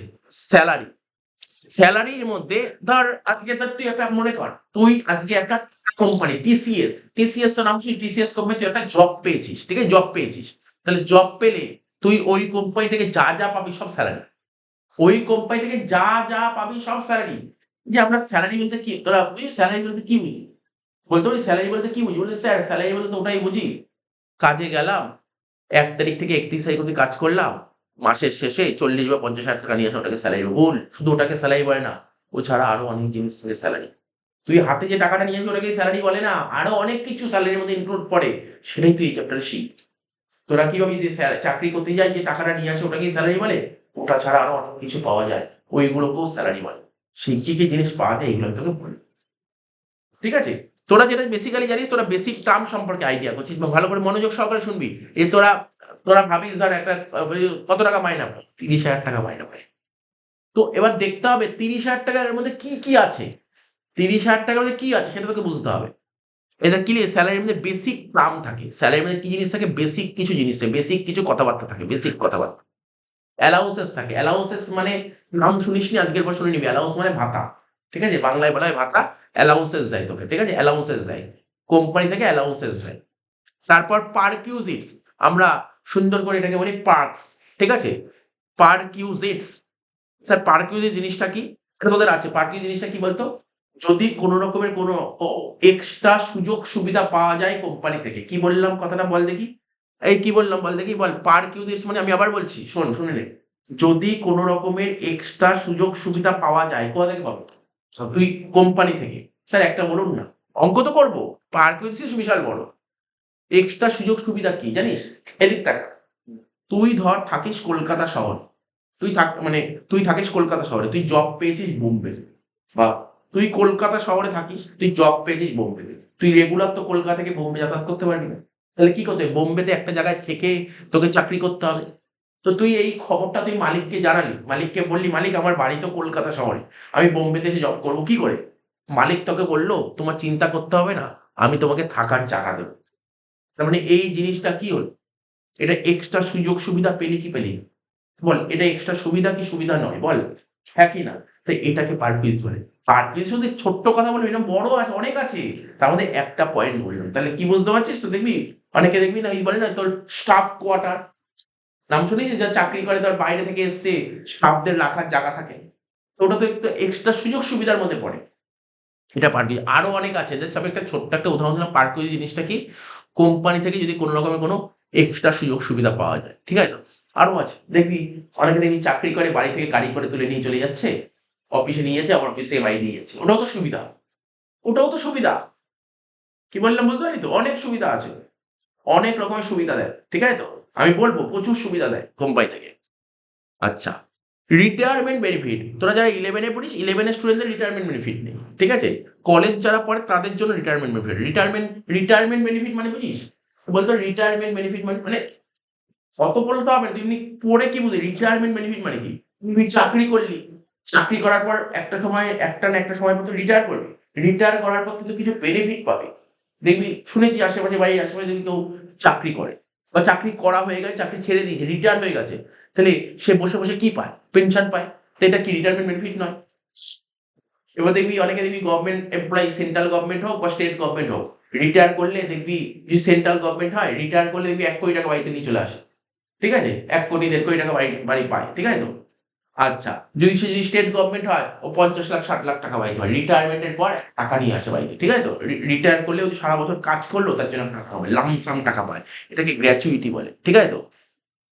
এরকম অনেক কিছু আছে। হ্যাঁ বল। তারপরে পেনশন পায়, হ্যাঁ হ্যাঁ তারপরে পেনশন হয়। হ্যাঁ, তারপরেও পেনশন। হ্যাঁ, যদিও 1 কোটি। যদিও সেন্ট্রাল গভর্নমেন্টে এখন পেনশন উঠে গেছে, স্টেট গভর্নমেন্টে পেনশন চালু আছে, স্টেট গভর্নমেন্ট পেনশন চালু আছে, স্টেট গভর্নমেন্ট মাইনেটাও কম, মানে সরি, ওই রিটায়ার করার পর কম টাকা পায়, কিন্তু সেন্ট্রাল গভর্নমেন্টে প্রচুর টাকা পায়, ঠিক আছে তো? তো কি বললাম বুঝতে পারলি? তাহলে তোদের যে তোরা যারা 11-এ পড়ছিস, তোদের এই 3টে পার্ট পড়লেই হবে। যারা কলেজে পড়ে তারা 4টে পার্ট পড়বে, ঠিক আছে? তা 4টে পার্ট পড়বে, ঠিক আছে তো? তো দেখ, বেসিক টার্মের মধ্যে কি কি আছে? বেসিক টার্মের মধ্যে স্যালারি, বলছে স্যালারিটা কি ফুললি ট্যাক্সেবল। তুই ধর একটা কোম্পানিতে জব করছিস, এবার খুব ভালো করে বুঝবি, তুই একটা কোম্পানি জব করছিস, তোর মাইনা প্রতি মাসে 30,000 টাকা। এখন তো বলি স্যার মাইনা বলতে কি বোঝায়? মাইনা বলতে বেসিক। কি বললাম? মাইনা বলতে বেসিক। আজকে তুই একটা কোম্পানি চাকরি করছিস, দেখবি অনেকে বলে ভালো করে শুনবি, আমি তোকে বললাম যে তুই মাইনা কত, বললো 30,000 টাকা। 30,000 টাকাটা কি? যারা বোঝে সে বলবে 30,000 টাকা কি বেসিক নাকি টোটাল? ও যদি বলে 30,000 টাকা বেসিক, তাহলে 30,000 টাকা বাইরে নিয়ে আসে না আরো বেশি নিয়ে আসে, 40-45,000 টাকা বাইরে নিয়ে আসে। বেসিক কত? তোমার মাইনার বেসিক অ্যামাউন্টটা কত? তাহলে বেসিক, এই স্যালারি বলছে বেসিক টার্মের মধ্যে স্যালারিটা হচ্ছে ফুললি ট্যাক্সেবল। কোন স্যালারি? এটাকে বললে বেসিক স্যালারি। বেসিক স্যালারির উপর গভর্নমেন্ট পুরোপুরি ট্যাক্স দেবে, ফুললি ট্যাক্সেবল। অ্যানুইটি কি? যেটা বছরে পেমেন্ট করা হয়, সেটাও ফুললি ট্যাক্সেবল, ঠিক আছে তো? তো যখন অঙ্ক করবো, অঙ্ক করতে করতে ব্যাপারগুলো টার্মগুলো সম্পর্কে বুঝতে পারবো। তুই একটা করতে গিয়ে বুঝতে পারলি যে স্যালারির মধ্যে বেসিক কিছু টার্ম থাকে, বেসিক টার্মের মধ্যে একটা টার্ম কি পেলাম? Basic salary. বেসিক স্যালারি, ঠিক আছে? Basic salary. আচ্ছা, কিছু অ্যালাউন্স আছে, এখানে অ্যালাউন্স বললাম না, অ্যালাউন্স মানে ছাড়, অ্যালাউন্স মানে ছাড়, ঠিক আছে? মানে অ্যালাউন্স দিচ্ছে, তুই যখন কোনো কোম্পানিতে কাজ করবি না, তোকে একটা অ্যালাউন্স দেবে, তোকে কিছু অ্যালাউন্স দেবে, সেই অ্যালাউন্স সম্পর্কে তোকে একটু বোঝাবো। হ্যাঁ, অ্যালাউন্স সম্পর্কে কিছু বোঝাবো। দেখ কি কি অ্যালাউন্স আছে, দেখ এখানে কিছু অ্যালাউন্স আছে, দেখ এখানে এখানে কিছু অ্যালাউন্স আছে ফুললি ট্যাক্সেবল, ঠিক আছে?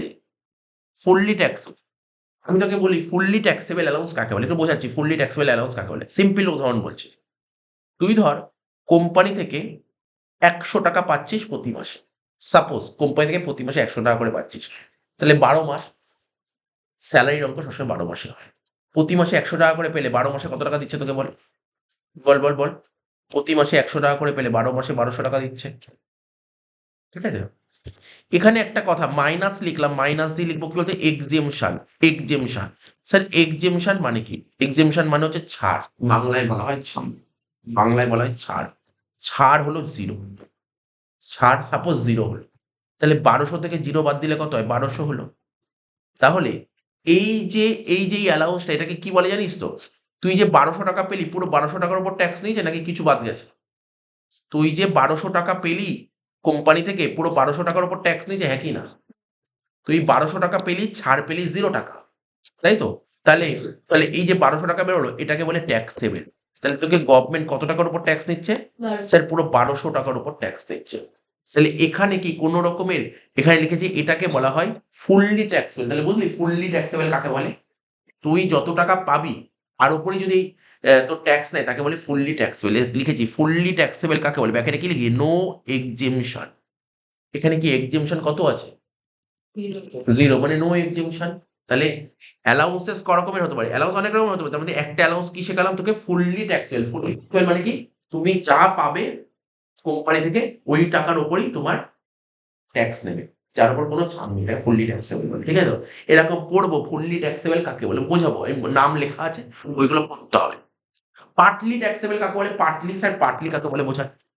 ধর তুই 1200 টাকা কোম্পানি থেকে পেলি, সরকার বললো যাও আমি তোমাকে আমি তোমাকে আমি তোমাকে কিছু ছাড় দেবো। ধর তোমাকে বললো আমি তোমাকে 200 টাকা ছাড় দেবো।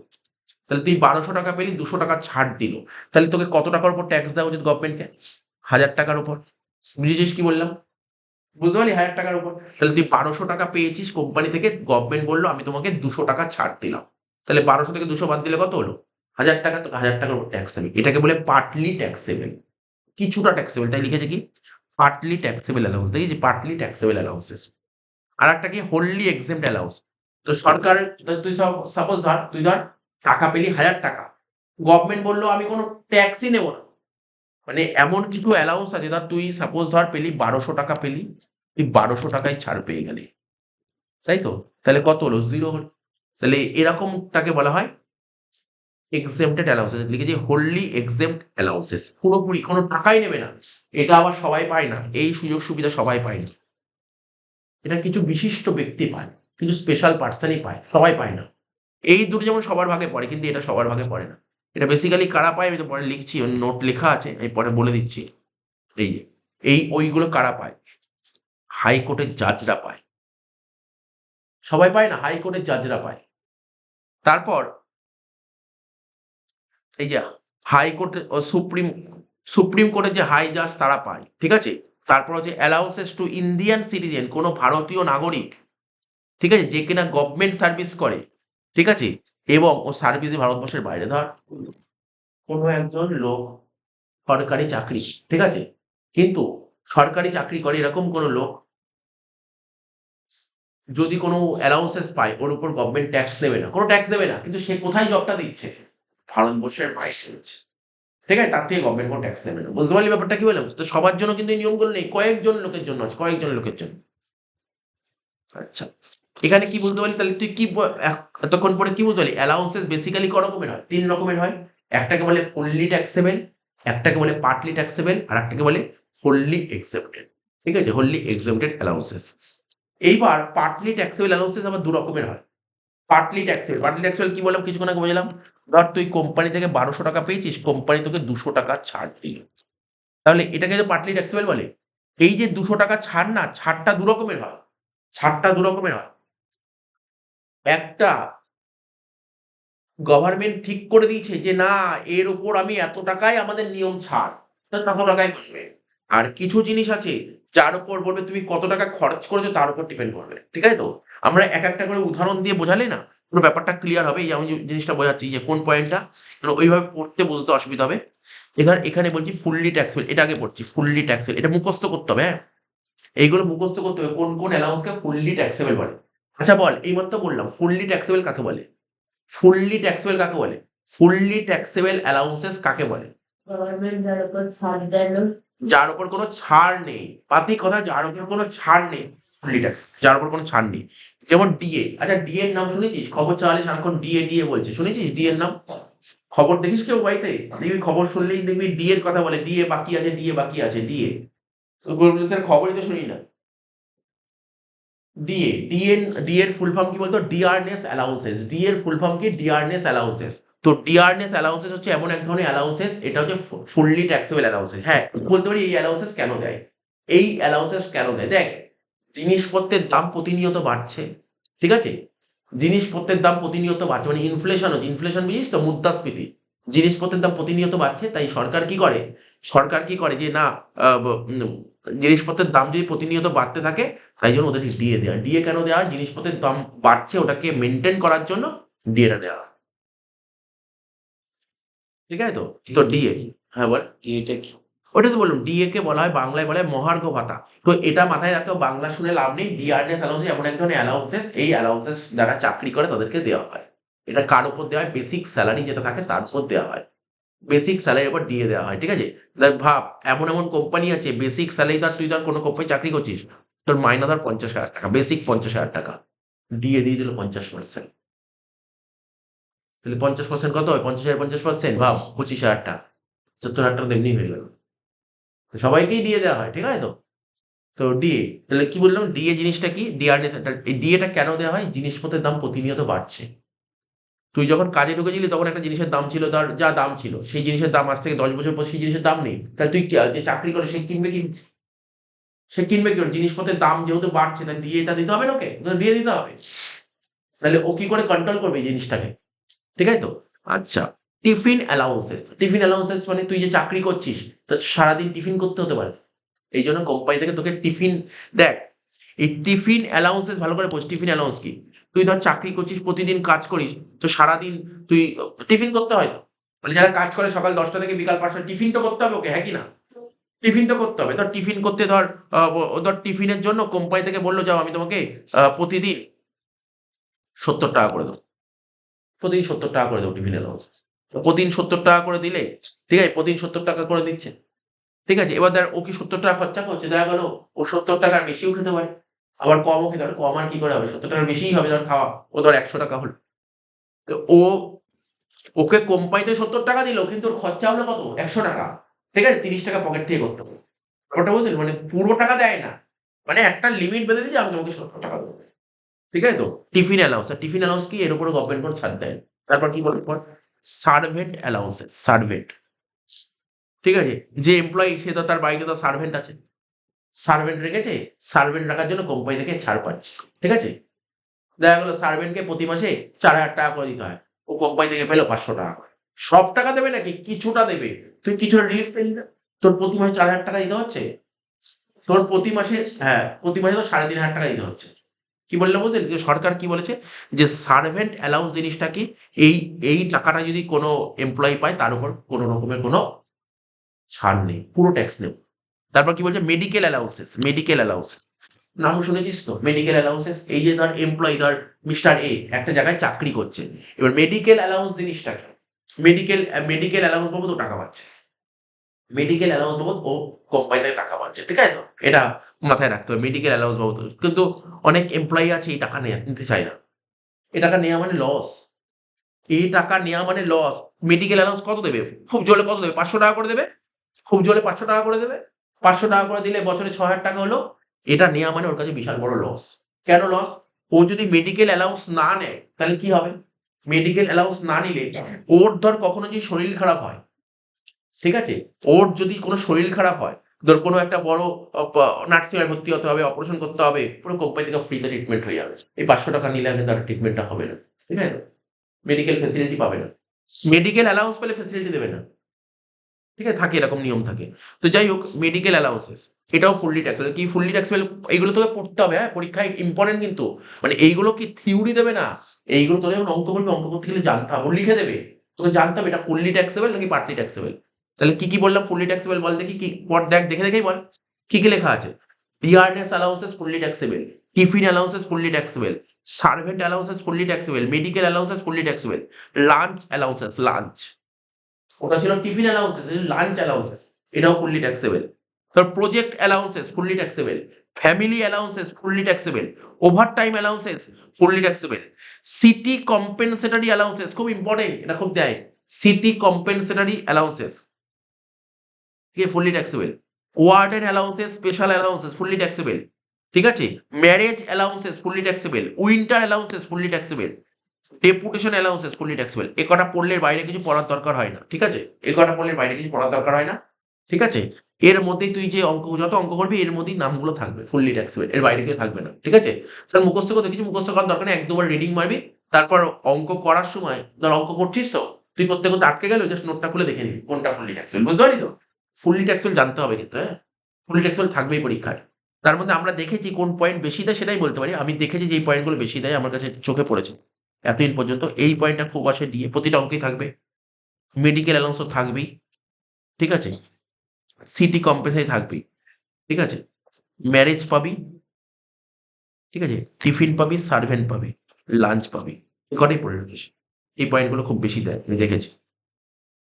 তাহলে তোকে কি পড়ালাম? ফুললি ট্যাক্সেবল অ্যালাউন্সেস পড়ালাম। ডেপুটেশনটা কি? হ্যাঁ হ্যাঁ, এগুলো নামগুলো পড়ে নিস, একবার জাস্ট রিড করে নিস। এবার বলছে কি, partly taxable allowances. Partly taxable allowances, কিছু কিছু অ্যালাউন্সেস আছে, দেখ পার্টলি ট্যাক্সেবল কি বললাম, এই বল দেখি পার্টলি ট্যাক্সেবল কাকে বলে? যার উপর গভর্নমেন্ট কিছুটা কিছুটা ছাড় দেবে, কিছুটা ছাড় দেবে। এই কতটা ছাড় দেবে ওটা দুটো জিনিসের উপর ডিপেন্ড করে। দুটো জিনিসের উপর ডিপেন্ড করে। এই দেখ পার্টলি ট্যাক্সেবল অ্যালাউন্সেস দুটো জিনিসের উপর ডিপেন্ড করে। ও বললো যে স্যার কিছু টাকা ছাড় দেবে গভর্নমেন্ট, ঠিক আছে? এই কত টাকা ছাড় দেবে সেটা দুটো জিনিসের উপর ডিপেন্ড করে। একটা সরকার বলেছে আমি তোমাকে লিমিট বেঁধে দিয়েছি, লিমিট। সরকার বললো আমি একটা লিমিট বেঁধে দিয়েছি, লিমিট কত টাকায় ছাড় দেবো। এমন কিছু অ্যালাউন্স, মানে সব অ্যালাউন্সের উপর না, কিছু অ্যালাউন্স বলেছে। আমি বলে দিই, দেখ এটা বলে এই পয়েন্টটা বলি, এই যে সরকার যেটা লিমিট বেঁধে দিই এইটা বলছে অ্যালাউন্সেস ফর পার্সোনাল এক্সপেন্সেস, কিছু পার্সোনাল খরচার জন্য লিমিট বেঁধে দিই, পার্সোনাল খরচার জন্য। যেমন ধর বাড়িতে যদি এমপ্লয়ি যদি কোনো চিলড্রেন থাকে, ছেলে মেয়ে থাকে, ঠিক আছে? ছেলে মেয়ে বাড়ি থেকেও পড়াশোনা করতে পারে, আবার হোস্টেলে রেখেও পড়াশোনা করাতে পারে। বাড়ি থেকে যদি পড়াশোনা করানো হয়, বাড়ি থেকে যদি পড়াশোনা করানো হয় তখন কত টাকা করে ছাড় দেবে? দেখ চিলড্রেন এডুকেশন অ্যালাউন্সেস বাড়ি থেকে পড়াশোনা করলে 100 টাকা করে ছাড় দেবে প্রতি মাসে, 100 টাকা। কি বললাম বুঝতে পারলি? বাড়ি থেকে পড়াশোনা করলে, এটা মনে রাখতে হবে কিন্তু। আর তোরা যারা 11 এ পড়ছিস 2 নম্বরের থিওরি দিতে পারে এগুলো, ঠিক আছে? 2 নম্বরের থিওরি দিতে পারে। বাড়ি থেকে পড়াশোনা করলে কত টাকা করে ছাড় দিতে পারে? 100 টাকা। আর হোস্টেলে রেখে পড়াশোনা করলে কত টাকা করে ছাড় দিতে পারে? 300 টাকা। মনে থাকবে তো? মনে রাখতে হবে কিন্তু এগুলো। কি রে শুনছিস তো? এগুলো মনে রাখতে হবে। এখন তুই বলবি স্যার 100 টাকা কেন করেছে? এর কোনো লজিক নেই। এটা কে করেছে? সরকার নিয়ম করেছে। সরকার 100 টাকা নিয়ম করেছে, ঠিক আছে? এর কোনো কারণ নেই, ঠিক আছে? সরকার 100 টাকা নিয়ম করেছে। বাড়ি থেকে পড়াশোনা করলে সরকার বলেছে 100 টাকা, আর হোস্টেল থেকে পড়াশোনা করলে কত টাকা? 300 টাকা। 300 টাকা করেছে। কিন্তু একটা মিস্টার এর ধর কতগুলো বাচ্চা, ধর সাপোজ ধর ৫ টা বাচ্চা আছে। ৫ টা বাচ্চাকে ছাড় দেবে? ৫ টা বাচ্চার টাকা পাবে। কোম্পানি থেকে ৫ টা বাচ্চা থাকলে ৫ টা বাচ্চাই টাকা পাবে। সরকার ৫ জনকে ছাড় দেবে। সরকার ২ জনকে ছাড় দেবে। বুঝেছিস কি বললাম? ধর একটা ফ্যামিলির ধর ৫ টা বাচ্চা, জেনারেলি এখন খুব কম দেখা যায়। ঠিক আছে? ধর ৫ টা বাচ্চা, একটা ফ্যামিলির ধর মিস্টার এ চাকরি করছে, ওর ধর ৫ খানা ছেলে আছে। বা ছেলে মেয়ে মিলে ৫ জন আছে। ও ৫ জনের থেকেই টাকা পাবে। মানে ৫ জনের জন্যই টাকা পাবে। কিন্তু সরকার ৫ জনকে ছাড় দেবে। সরকার কজনকে ছাড় দেবে? ২ জনকে ছাড় দেবে। এখন দেখ তোর মনের মধ্যে কোয়েশ্চেন হয়ে গেল। স্যার ধরুন ওই মিস্টার এর ধরুন ১ম এ একটা বাচ্চা হলো, ছেলে হলো, ঠিক আছে। দ্বিতীয়বার যখন বাচ্চা হলো, যমজ বাচ্চা হয়ে গেল, তখন ৩ জন ছাড় পেয়ে গেল। বুঝিসনি কি বললাম? ১ম বার একটা বাচ্চা হলো, ঠিক আছে? ২ জনকে ছাড় দেবে তো। পরের বার যখন বাচ্চা হলো ২ জন, ২ টো বাচ্চা যমজ হয়ে গেল। ৩ জনই ছাড় পেয়ে গেল সেখানে। ঠিক আছে তো? তো এরকম কোয়েশ্চেন দেয় না, জাস্ট এমনি বললাম। অনেকের মধ্যে কোয়েশ্চেন থাকে, ওই কোয়েশ্চেনটা আমি বললাম। ঠিক আছে তো? তাহলে কি বুঝতে পারলি? এই কোয়েশ্চেনটা খুব দেয়। চিলড্রেন এডুকেশন অ্যালাউন্স এ কত টাকা ছাড় পাওয়া যায়? মনে রাখতে হবে। চিলড্রেন এডুকেশন অ্যালাউন্স এ কত টাকা ছাড় পাওয়া যায়? বল। ১০০ টাকা প্রতি মাসে, প্রতি মাসে ১০০ টাকা করে ছাড় পাওয়া যায় মেক্সিমাম ২ জনের জন্য। হোস্টেলে রেখে পড়াশোনা করলে কত টাকা ছাড় পাওয়া যায়? ৩০০ টাকা মেক্সিমাম ২ জনের জন্য। ঠিক আছে তো? তাহলে এই জিনিসটা বুঝতে পারলি। তাহলে কি বুঝতে পারলি? আমি তোকে কি বললাম? সরকার বলেছে যে পার্টলি ট্যাক্সেবল অ্যালাউন্সেস কিছুটা আ আ ডিপেন্ড করে কিসের উপর? সরকার কিছু লিমিট বেঁধে দিয়েছে। কাদের উপর সরকার লিমিট বেঁধেছে? পার্সোনাল খরচার উপর লিমিট বেঁধেছে। বোঝা গেল? এবার দেখ কি বলছে? ট্রান্সপোর্ট অ্যালাউন্সেস হলে নরমাল পার্সন হলে ফুললি ট্যাক্সেবল। নরমাল পার্সন হলে ফুললি ট্যাক্সেবল। কিন্তু যদি ব্লাইন্ড হয়, মানে অন্ধ হয়, তাদের জন্য ৩,২০০ টাকা করে। তাদের জন্য কত করে? ৩,২০০ টাকা করে। আন্ডারগ্রাউন্ড অ্যালাউন্স, আন্ডারগ্রাউন্ড বুঝিস তো? নিচে খনিতে কাজ করলে কত টাকা করে ছাড় দেবে? ৮০০ টাকা করে। ৮০০ টাকা করে ছাড় দেবে, ৮০০ টাকা করে। ট্রাইবাল এরিয়া অ্যালাউন্সেস মানে ওই খুব মানে মানে কি বলবো, অর্থনৈতিক দিক থেকে পিছিয়ে এরকম জায়গায় যদি কেউ কাজ করে, তাকে কি লিখেছে? এমপি। এমপি মানে জানিস তো? মধ্যপ্রদেশ, তামিলনাড়ু, উত্তরপ্রদেশ, কর্ণাটক, ত্রিপুরা, আসাম, ওয়েস্ট বেঙ্গল, বিহার, এরকম জায়গায় ট্রাইবাল এরিয়া অ্যালাউন্সেস হলে তোর ২০০ টাকা করে প্রতি মাসে ছাড় দেবে। আমি বলে দেবো কোনগুলো তোর মনে রাখলে হবে। ঠিক আছে তো? যেমন এখান দিয়ে তোর পরীক্ষায় সবাইকে বলছি, এটা খুব জরুরি। এটা তো দেবেই দেবে। এইটা ১, ২ তুই ভালো করে পড়বি। আর ১, ২, ৩, ১, ২, ৩ এই ৩ টে পড়িস ভালো। ৩ টে ভালো করে পড়িস। ১, ২, ৩ এই ৩ টে খুব ভালো করে পড়বি। মানে পড়তে হবে, মানে পড়তে হবে। বলছি মানে পড়তে হবেই। দেবেই এখান থেকে পরীক্ষা ১, ২, ৩। ঠিক আছে? তাহলে কি বুঝতে পারলি তুই? দেখ আমি তোকে লিখেও দিলাম। অ্যালাউন্সেস ফর পার্সোনাল এক্সপেন্সেস এই ৩ টে পয়েন্ট পড়লেই তোর কাজ মিটে যাবে। ঠিক আছে? কাজ মিটে যাবে। আচ্ছা। তাহলে কিছু অ্যালাউন্সেস মানে পার্টলি ট্যাক্সেবল অ্যালাউন্সেস ডিপেন্ড করে।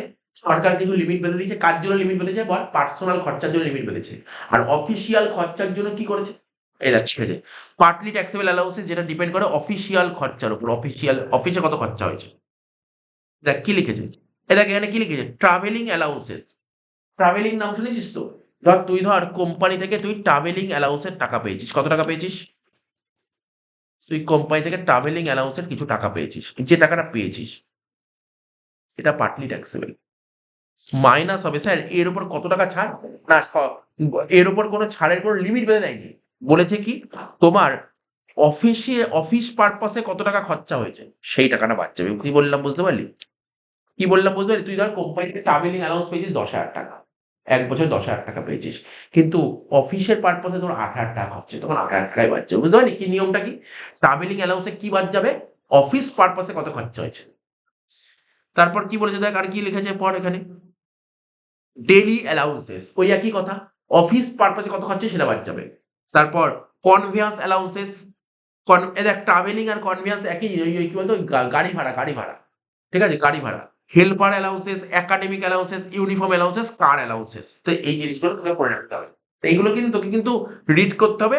তুই যখন অঙ্ক করবি না, যত অঙ্ক তুই প্র্যাকটিক্যালি করতে থাকবি তত বুঝতে সুবিধা হবে, বাট তোকে পড়তে হবে একবার দুবার রিড করে, কোর্স জাস্ট একবার দুবার রিড করে রাখিস। কি কি রিড করতে বললাম তোকে? কোনগুলো ফুললি ট্যাক্সেবল, কোনগুলো পার্টলি ট্যাক্সেবল। আচ্ছা আর কি আছে এখানে?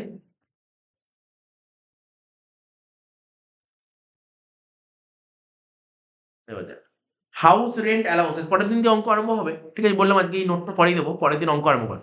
হাউস রেন্ট অ্যালাউন্সেস পরীক্ষা তো দেবেই দেবে না, হাউস রেন্ট অ্যালাউন্সেস কি very very important, house rent allowances এটা ভালো করে পড়তে হবে। হাউস রেন্ট অ্যালাউন্সেস দেখ এখানে কি লিখেছে, হাউস রেন্ট অ্যালাউন্সেস এখানে কি লেখা যায় পরে পড়ছি, দেখ হাউস রেন্ট অ্যালাউন্সেস জিনিসটা কিভাবে করতে হয় কি বলেছি। এদিক শোন কি লিখলাম, এটা হাউস রেন্ট অ্যালাউন্সেস, কি লিখলাম, এটা হাউস রেন্ট অ্যালাউন্সেস। আচ্ছা এইটুক ছোট ছোট করে পার্ট পার্ট পড়ে পড়ে তুই বলতে পারবি বাংলা মানেটা কি হতে পারে? হাউস মানে বাড়ি, রেন্ট মানে ভাড়া, আর অ্যালাউন্স মানে কি বললাম এখন ভাতা, বাড়ি ভাড়া ভাতা।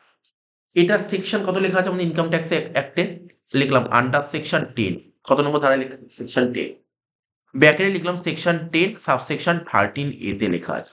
তাহলে কি বললাম, হাউস রেন্ট অ্যালাউন্সেস কত নম্বর ধারায় লেখা আছে, আন্ডার সেকশন 10 সাবসেকশন 13 এতে হাউস রেন্ট অ্যালাউন্সের কথা বলা আছে। বললে বোঝা গেল? হাউস রেন্ট অ্যালাউন্সেস কত নম্বর ধারায় বলা আছে income tax act, under section 10 subsection 13 এতে বলা আছে। এই হলো স্যার হাউস রেন্ট অ্যালাউন্সেস জিনিসটা কি, তাই তো এটা জানতে হবে তোকে হাউস রেন্ট অ্যালাউন্স জিনিসটা কি। আমি তোকে উদাহরণ দিই শোন,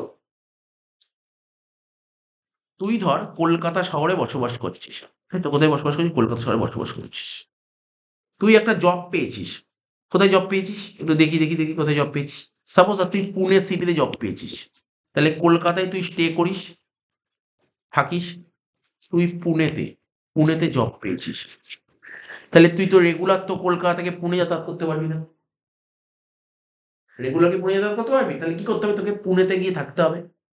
পুনেতে গিয়ে কি পুনেতে থাকতে হবে তো কি রে, পুনেতে গিয়ে তোকে থাকতে হবে, পুনেতে গিয়ে থেকে তোকে কাজ করতে হবে। তখন তুই এই খবরটা তুই মালিককে বললি যে মালিক আমার তো এখানে থাকার জায়গা নেই, আমি কি করে কাজ করব, আমি কি করে কাজ করব? তা তোমার যদি কলকাতা শহরে যদি কোনো ব্রাঞ্চ থাকে আমাকে ওখানে ওখানে কাজে ঢুকিয়ে দাও। বলছে না, মালিক বলছে আমার পুনেতে কোনো এই সরি কলকাতায় আমার কোনো ব্রাঞ্চ নেই, তোমাকে এখানেই এসে জব করতে হবে, এখানেই জব করতে হবে। বলছে আমার থাকার জায়গা নেই, আমি কাজ করবো কি করে? তখন মালিক ওকে বললো তুমি কাজ করো, তুমি এখানে আসো, এসে তুমি ঘর দেখে নাও, ঘর ভাড়া করে নাও। বলছে তুমি ঘর ভাড়া করে নাও, বলছে যে বলছে ঘর ভাড়া করতে তো অনেক টাকা লাগবে, তা আমি এত টাকা পাবো কোথা দিয়ে, আমি মাইনা দিয়ে তো অর্ধেক টাকা চলেই যাবে, তখন এখানে কাজ করে লাভ কি? তখন বলে তোমাকে চিন্তা করতে হবে না, বলছে এখানে ওখানে ঘর ভাড়া কত করে, সাপোজ ধর আমি মানলাম 10,000 টাকায় ভালোই ঘর পাওয়া যাবে, 10,000 টাকা ঠিক আছে, 10,000 টাকা, 10,000 টাকা হ্যাঁ ঠিক আছে, 10,000 টাকা, 10,000 টাকা ঘর ভাড়া। তো বলছে তোমার ওখানে, বলছে ও বললো মালিককে, বললো মালিক আমি এখানে ঘর দেখেছি 10,000 টাকা করে ভাড়া, বলছে চিন্তা নেই আমি তোমাকে প্রতি মাসে 9,000 টাকা করে দিয়ে দেবো, আমি তোমাকে প্রতি মাসে 9,000 টাকা করে দিয়ে দেবো। তার মানে কি বললো, মানে তোমার যা ঘর ভাড়া লাগছে পুরো টাকা দেবো না, ঠিক আছে, আমি তোমাকে কিছুটা দিয়ে দেবো, 9,000 টাকা করে প্রতি মাসে, বুঝতে পারলি? তাহলে হাউস রেন্ট অ্যালাউন্স কত, তাহলে বুঝতে পারলি ব্যাপারটা কি, এই 9,000 টাকা করে দিচ্ছি। বলছে এই হাউস রেন্ট অ্যালাউন্সের রুল কি আছে, তাহলে গল্পটা বুঝতে পারলি ব্যাপারটা কি, হাউস রেন্ট অ্যালাউন্স জিনিসটা কি। তার মানে তুই একটা জায়গায় বসবাস করছিস, তুই চাকরি বাইরে গিয়ে বাইরে চাকরি পেলি, তাহলে ওখানে থাকার ব্যবস্থা করে দিতে হবে তো, মালিক তোকে, মালিক বললো তুমি আসো, তুমি নিজেই ঘর দেখে নাও, ঠিক আছে, তো আমি তোমাকে এর জন্য তোমাকে ঘর ভাড়া দিতে হবে, 10,000 টাকা করে ঘর ভাড়া দিতে হবে, তুমি বললে 10,000 টাকা ঘর ভাড়া দিতে হবে, আমি তোমাকে কিছু টাকা দিয়ে দেবো, ঠিক আছে, বাকি টাকা তুমি নিজের থেকে দিয়ে দাও। ব্যাপারটা বুঝতে পারলি? এটাকে হাউস রেন্ট অ্যালাউন্স বলে। দেখ এর কিছু নিয়ম করেছে সরকার, ভারত সরকার কিছু নিয়ম করেছে, ইন্ডিয়ান গভর্নমেন্ট কিছু নিয়ম করেছে, রুলটা কি ভালো করে শুনবি, এই চারিগুলো লিখতে হবে, আমার নোট লেখা আছে। হাউস রেন্ট অ্যালাউন্সেস, কি বললাম, হাউস রেন্ট অ্যালাউন্সেস, এই লাইনটার মানে তুই কত টাকা পেয়েছিস, তার তোর মালিক তোকে বললো যাও আমি তোমাকে প্রতি মাসে 1,000 টাকা করে দেবো। তা প্রতি মাসে 1,000 টাকা করে দিলে ট্যাক্সের অঙ্ক সবসময় বছরে হয়, তাহলে বছরে কত টাকা পেয়েছিস বল? 12,000 টাকা। 1,000 টাকা করে পেলে বছরে 12,000 টাকা। ঠিক আছে, এবার এখান থেকে কিছু হাউস রেন্ট অ্যালাউন্স বাবদ তুই যে 12,000 টাকা পেলি, তুই 12,000 টাকার উপরে কিন্তু ইন্ডিয়ান গভর্নমেন্ট ট্যাক্স দেবে না। ইন্ডিয়ান গভর্নমেন্ট বললো যাও হাউস রেন্ট অ্যালাউন্সের ওপর আমি তোমাকে কিছু ছাড় দেবো। কি দেবো? কিছু ছাড় দেবো। স্যার কত টাকা ছাড় দেবে? এরকম কিছু বলেনি, ওরম বলেনি, কিছু কন্ডিশন বলেছে, কন্ডিশনের উপর মাইনাস দিয়ে লিখবো কি এক্সেমশন। এক্সেমশন মানে ছাড়। Exemption under section 10 subsection 13A। ঠিক আছে, will be list of the following.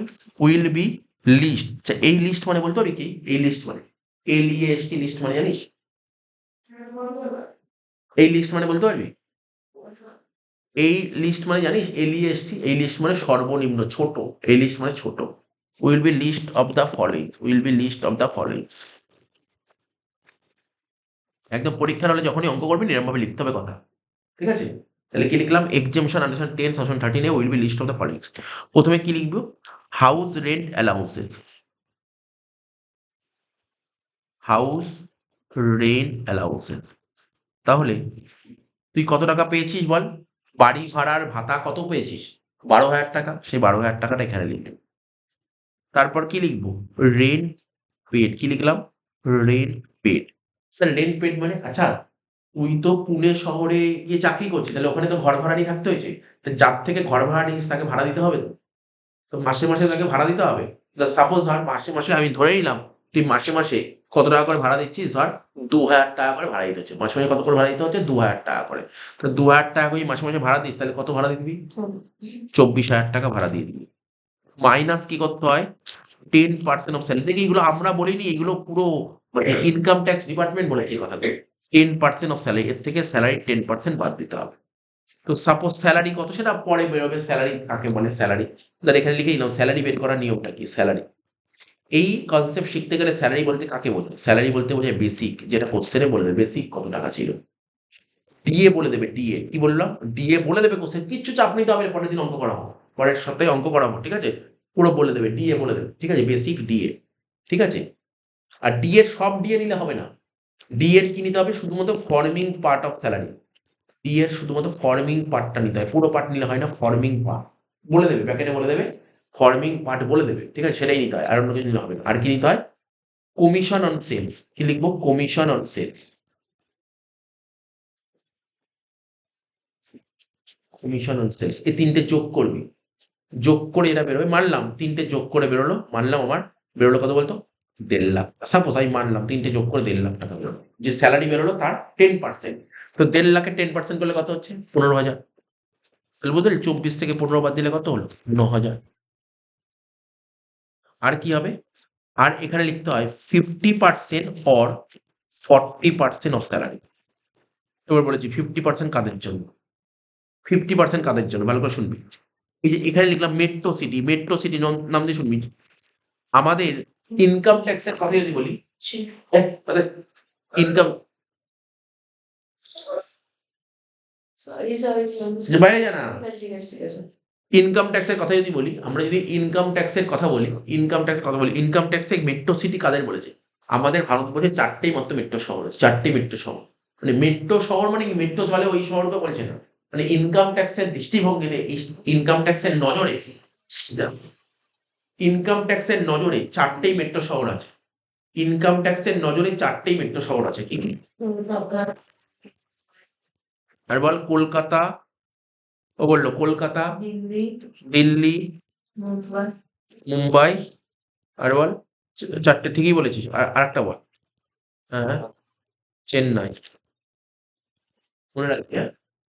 Income ট্যাক্সের নজরে 4টেই মেট্রো শহর। ঠিক আছে, ওরা 4টেকেই মেট্রো শহর বেঁধে দেবে।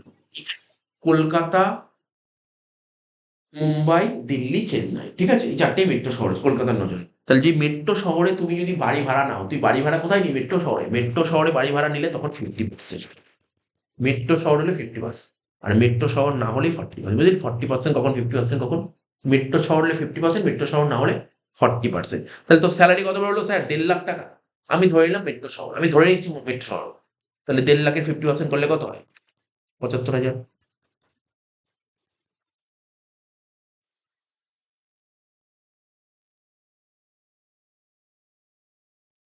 তিনটে ছোট কোনটা? 12, 9, 75 ছোট কোনটা বলে? এই তিনটে অ্যামাউন্ট ছোট কোনটা বল? 12, 9 আর 75 ছোট কোনটা? এই নয় 9,000। তাহলে 12 থেকে 9 বাদ দিলে, কেন এর 12,000 এটা কি আছে, বাদ আছে না? 12 থেকে 9 বাদ দিলে কত হয়? 3,000 টাকা। এটাকে বলা হয় ট্যাক্সেবল এইচআর। ট্যাক্সেবল এইচআরএ মানে হাউজিং অ্যালাউন্সেস। তাহলে ভারত সরকার কত টাকা ছাড় দিল এইচআর এর উপর? এই অঙ্কে 9,000 টাকা। প্রতি অঙ্কে 9,000 টাকা ছাড় দেবে না? এটা কি করে 9,000 টাকা? এটা ডিপেন্ড করবে, কোশ্চেন টু কোশ্চেন ভ্যারি করবে, ঠিক আছে? তো এর কোনো নিয়ম নেই যে এত টাকাই ছাড় দেবে। বোঝা গেল কি বললাম এটা? বুঝতে পারলি? ঢোকার কিছু নেই। পরের দিন আমরা একদম পুরো প্রতিটা এইভাবেই অঙ্ক করো, এইভাবে অঙ্ক করো, এইভাবে অঙ্ক হবে। আর এরকম অঙ্ক তোরা যারা 11 এ পরীক্ষায় এইরকম অঙ্কই ধর আলাদা দিয়ে দিতে পারে, এরকম অঙ্ক থাকবে। ঠিক আছে? দেখ কি লিখেছে এবার পড়। এখানে কি লিখেছে পড়। বলছে এইচআরএ ইজ গিভেন বাই, আচ্ছা এইচআর এর টাকাটা কে দেবে? এইচআর এর ফুল ফর্ম বুঝতে পারছিস তো? Housing allowances. তাহলে এই টাকাটা কে দেবে? মালিক দেবে না কর্মচারী দেবে? এইচআর এর টাকাটা কমন সেন্স না এতক্ষণ বললো, কে দেবে টাকাটা? এইচআর এর টাকাটা কে দেবে? আরে কর্মচারী কাকে টাকা দেবে? কর্মচারী তো চাকরি করতে গেছে, ও টাকা দেবে নাকি? টাকা কে দেবে? এইচআর টাকাটা কে দেবে? মালিক দেবে। কাকে দেবে? কর্মচারীকে। এদিকে HRA is given by the employer to employee. ঠিক আছে? মালিক কর্মচারীকে দেবে। কেন দেবে? For reducing the burden of rent. সে লাইনের মানে তুই ধর পুনে শহরে একটা বাড়ি ভাড়া নিয়েছিস, প্রতি মাসে ভাড়া দিতে হবে কত করে? 2,000 টাকা। এই উদাহরণ, 2,000 টাকা করে ভাড়া দিতে হবে, ঠিক আছে? তাহলে 2,000 টাকা করে ভাড়া দিতে হবে। মালিক তোর বোঝাটা কমাচ্ছে, বোঝা বোঝা বুঝিস তো? তোর যে 2,000 টাকা, আজকে ধর সাপোজ ধর আমি তোকে বলছি ধর, সাপোজ ধর তোর কোন ধর টিউশন ফিস দিতে হচ্ছে, তোকে ধর টিউশন ফিস দিতে হচ্ছে তোর তোর টোটাল মিলিয়ে 11 ধর সাপোজ ধর কত ধর 3,000 টাকা তোর টিউশন ফিস দিতে হচ্ছে। এবার বোঝাটা কমানো, বোঝা কমানো বুঝিস কাকে বলে? বোঝা কমানো। তো ধর কোনো জায়গা থেকে তুই 3,000 জায়গায় তুই 2,000 টাকা কোনো জায়গা থেকে পেয়ে গেলি, তাহলে কি বোঝাটা কমে গেল না? বোঝা কমানো বুঝিস? বোঝা কমানো কাকে বলে? প্রতি মাসে তোকে 3,000 টাকা করে দিতে হচ্ছিল, তুই কোনো জায়গা থেকে 2,000 টাকা পেয়ে গেলি, তাহলে তোর পকেট থেকে যাচ্ছে কত? 1,000 টাকা। তাহলে বোঝাটা কমে গেল না? তো এখানেও তাই। ওই এক জায়গায় পুনেতে বাড়ি ভাড়া নিয়েছিস, তোকে 2,000 টাকা করে ভাড়া দিতে হচ্ছে, মালিক থেকে 1,000 টাকা করে দিয়ে দিল। তাহলে তোর তোর দিতে হচ্ছে কত? তোকে কি 2,000 টাকা দিতে হচ্ছে? না স্যার 1,000 টাকা দিতে হচ্ছে। 1,000 টাকা তো পেয়ে গেল। তাই এখানে কি লিখেছে? Burden of rent. রেন্টের বোঝা কমিয়ে দিচ্ছে। বুঝতে পারলি? মালিক তোর বোঝাটা কমিয়ে দিচ্ছে। হ্যাঁ, আমি এটা বলছি না যে পুরো টাকাটাই তোকে মালিক দিয়ে দিচ্ছে। কিছুটা কমিয়ে দিচ্ছে বোঝাটা। মানে এই জন্য কখনো কেউ চাকরি করতে গেলে না জিজ্ঞাসা করে নেয় যে এইচআর এর ফেসিলিটি আছে তো? এইচআর এর ফেসিলিটি আছে তো? আর এরকম কথা নেই। আবার আরো একটা নিয়ম আছে, শোন ব্যাপারটা বুঝবি। আমি তোকে বলছি, দেখবি ধর কোনো একজন লোক কলকাতা শহরে জব করছে, কলকাতা শহরে থাকে। কোথায় থাকে? কলকাতা শহরে থাকে, দমদমে। মনে কর না দমদমে থাকে। ও চাকরি পেয়েছে কোথায় জানিস তো? ও চাকরি পেয়েছে নিউ টাউনে। তাহলে ও কি বাড়ি ভাড়া করে থাকবে? বল, কমন সেন্স খাটা। ও দমদমে ওর বাড়ি, ও নিউ টাউনে জব পেয়েছে, ও কি বাড়ি ভাড়া করে থাকবে? কেন স্যার বাড়ি ভাড়া করে থাকবে? ও তো রেগুলার যেতেই পারবে। কত নিউ টাউন তো কলকাতা থেকে, দমদম থেকে নিউ টাউন কতক্ষণ? দিয়ে দিনই চলে যেতে পারবে, ঠিক আছে তো? কোনো ব্যাপার না, চলে যেতে পারবে। স্যার ওই লোক কি এইচআর এর টাকা পেতে পারে? না। হ্যাঁ পেতে পারে। হ্যাঁ পেতে পারে, কোনো ব্যাপার নেই। এরকম কোনো ব্যাপার নেই যে ও বাইরে থাকলেই পাবে, ও পেতে পারে। নিয়ম, যখন তুমি চাকরিতে ঢুকবে না, চাকরি ঢুকলে তখন একটা সার্ভিস লেটার দেবে। ওর মধ্যে লেখা থাকে এইচআর এর টাকা পাবে কি পাবে না। বুঝতে পারলি তো? এই ৪ টাকা পাবে কি পাবে না লেখা থাকে। যদি লেখা থাকলে পাবে, কোনো সমস্যা নেই। তাহলে কি হলো স্যার? তাহলে তো ওর তো পুরোটাই গেইন হয়ে গেল। হ্যাঁ, গেইন হয়ে গেল। ওর তো পুরোটাই গেইন হয়ে গেল এক্ষেত্রে। বুঝিসনি কি বললাম? এক্ষেত্রে পুরোটাই গেইন হলো। হতেই পারে, না হওয়ার কিছু নেই। ঠিক আছে তো? এরকম বহু লোক আছে ধর বাড়ি থেকেই চাকরি করে। বাড়ি থেকেই চাকরি করে। ঠিক আছে? ও তাহলে এই ৪ টাকাটা পুরোপুরি গেইন হয়ে গেল। তাহলে কি বললাম বোঝা গেল? এবার দেখ HRA is exempt up to minimum. এই যে এই ৩ টে পয়েন্ট এমন কিছু কথা লেখেনি। এই ৩ টে পয়েন্ট কি লিখেছে? কোনটা লিখেছে? এই দেখ এইটা লিখেছে। যে লিখলাম না এইটা লিখেছে। এটাই ওখানে ঢোকা আছে।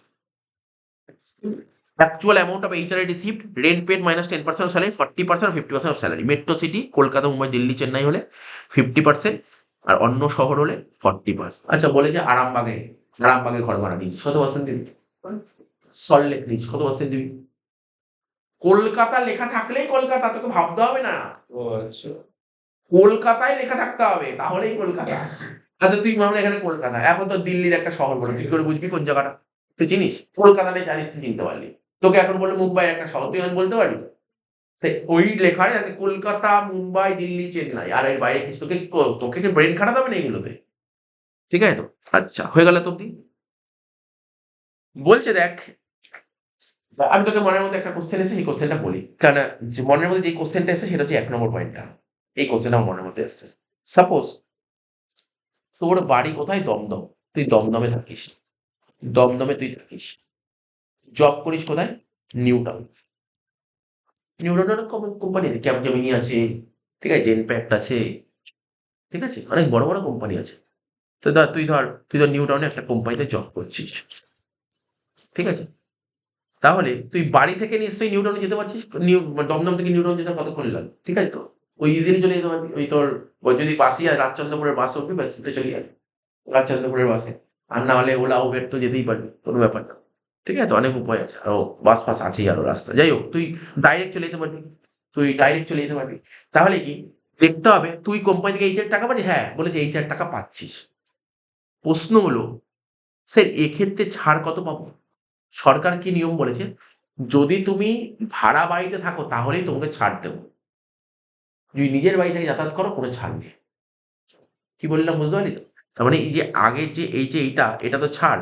এই কেসটা কখন হবে? এটা কখন হবে? যদি তুই ভাড়া বাড়িতে থাকিস তখনই এই পার্টটা হবে। যদি নিজের বাড়িতে থাকিস তাহলে এইটুকু হবে। বুঝতে পারলি? এটা হবে, নিজের বাড়িতে থাকলে এটা হবে। বুঝতে পারলি কি বললাম? নিজের বাড়িতে থাকলে 12,000 মাইনাস 0 12,000। বুঝতে পারলি? অ্যান্সার হয়ে গেল এখানে। নিজের বাড়িতে থাকলে কোনো ছাড় নেই, যা পেয়েছিস পুরো টাকাই ট্যাক্স দিয়ে নেবে। তাই এখানে লিখেছে দিস এক্সেমশন ইজ অ্যালাউড। এই ছাড়টা অ্যালাউড হবে কখন? যদি রেন্ট পে করা হয়। যদি রেন্ট পে করে এমপ্লয়ি যদি রেন্ট পে করে তখনই এই এক্সেমশন অ্যাপ্লাই হবে। বলে দিলাম সব পয়েন্ট। স্যালারি বলতে কি বোঝায়? আগেই লিখেছি। স্যালারি বলতে কি বোঝায়? Due basis. Due basis salary হবে। ডিউ বেসিস বলেছি। ডিউ বেসিস কাকে বলে? তোকে পড়েছি ডিউ বেসিস কাকে বলে, এবার তো বললাম। আচ্ছা, ডিউ বেসিস বলতে নো অ্যাডভান্স নো এরিয়ার। ডিউ বেসিসের মধ্যে কোনো অ্যাডভান্স আসবে না। ও বলে যে কোনো অ্যাডভান্সও নিতে পারবে না, কোনো তোমার কি নিতে পারবে? এরিয়ারও নিতে পারবে না। আচ্ছা, রেলিভেন্ট পিরিয়ড বলতে কি বোঝায়? Period for which rent has paid. যেই পিরিয়ডেও, ঠিক আছে, এখানে রেলিভেন্ট পিরিয়ড বলতে পিরিয়ড ফর হুইচ, সেই পিরিয়ডের রেন্ট নেবে যেটা পে করা হয়েছে। আচ্ছা, স্যালারি বলতে কি বোঝায়? স্যালারি বলতে বোঝায় বেসিক লিখে দিয়েছি, ডি এর ব্যাকেটে ফর্মিং পার্ট লিখেছে, আর কমিশন অন সেলস। বুঝতে হয়ে গেল? এই তো এইচারে। পরের দিন দেখ, আমি তোকে বলছি দেখ এইচারের অঙ্ক করাবো বলে আমি কতগুলো অঙ্ক সেট করে রেখেছি। পরের দিন একদম পুরো এইচারের অঙ্ক করবো, তারপর আবার থিওরি পড়বো, ঠিক আছে? এইচারের অঙ্ক করবো আগে। টাইম লাগবে তো এটা এইচারের অঙ্ক করতে, অনেকগুলো অঙ্ক করে দেবো এইচারের। কত অঙ্ক সেট করেছি এইচারের, ঠিক আছে? ওই দেখ এখানে কত, 1 থেকে শুরু করে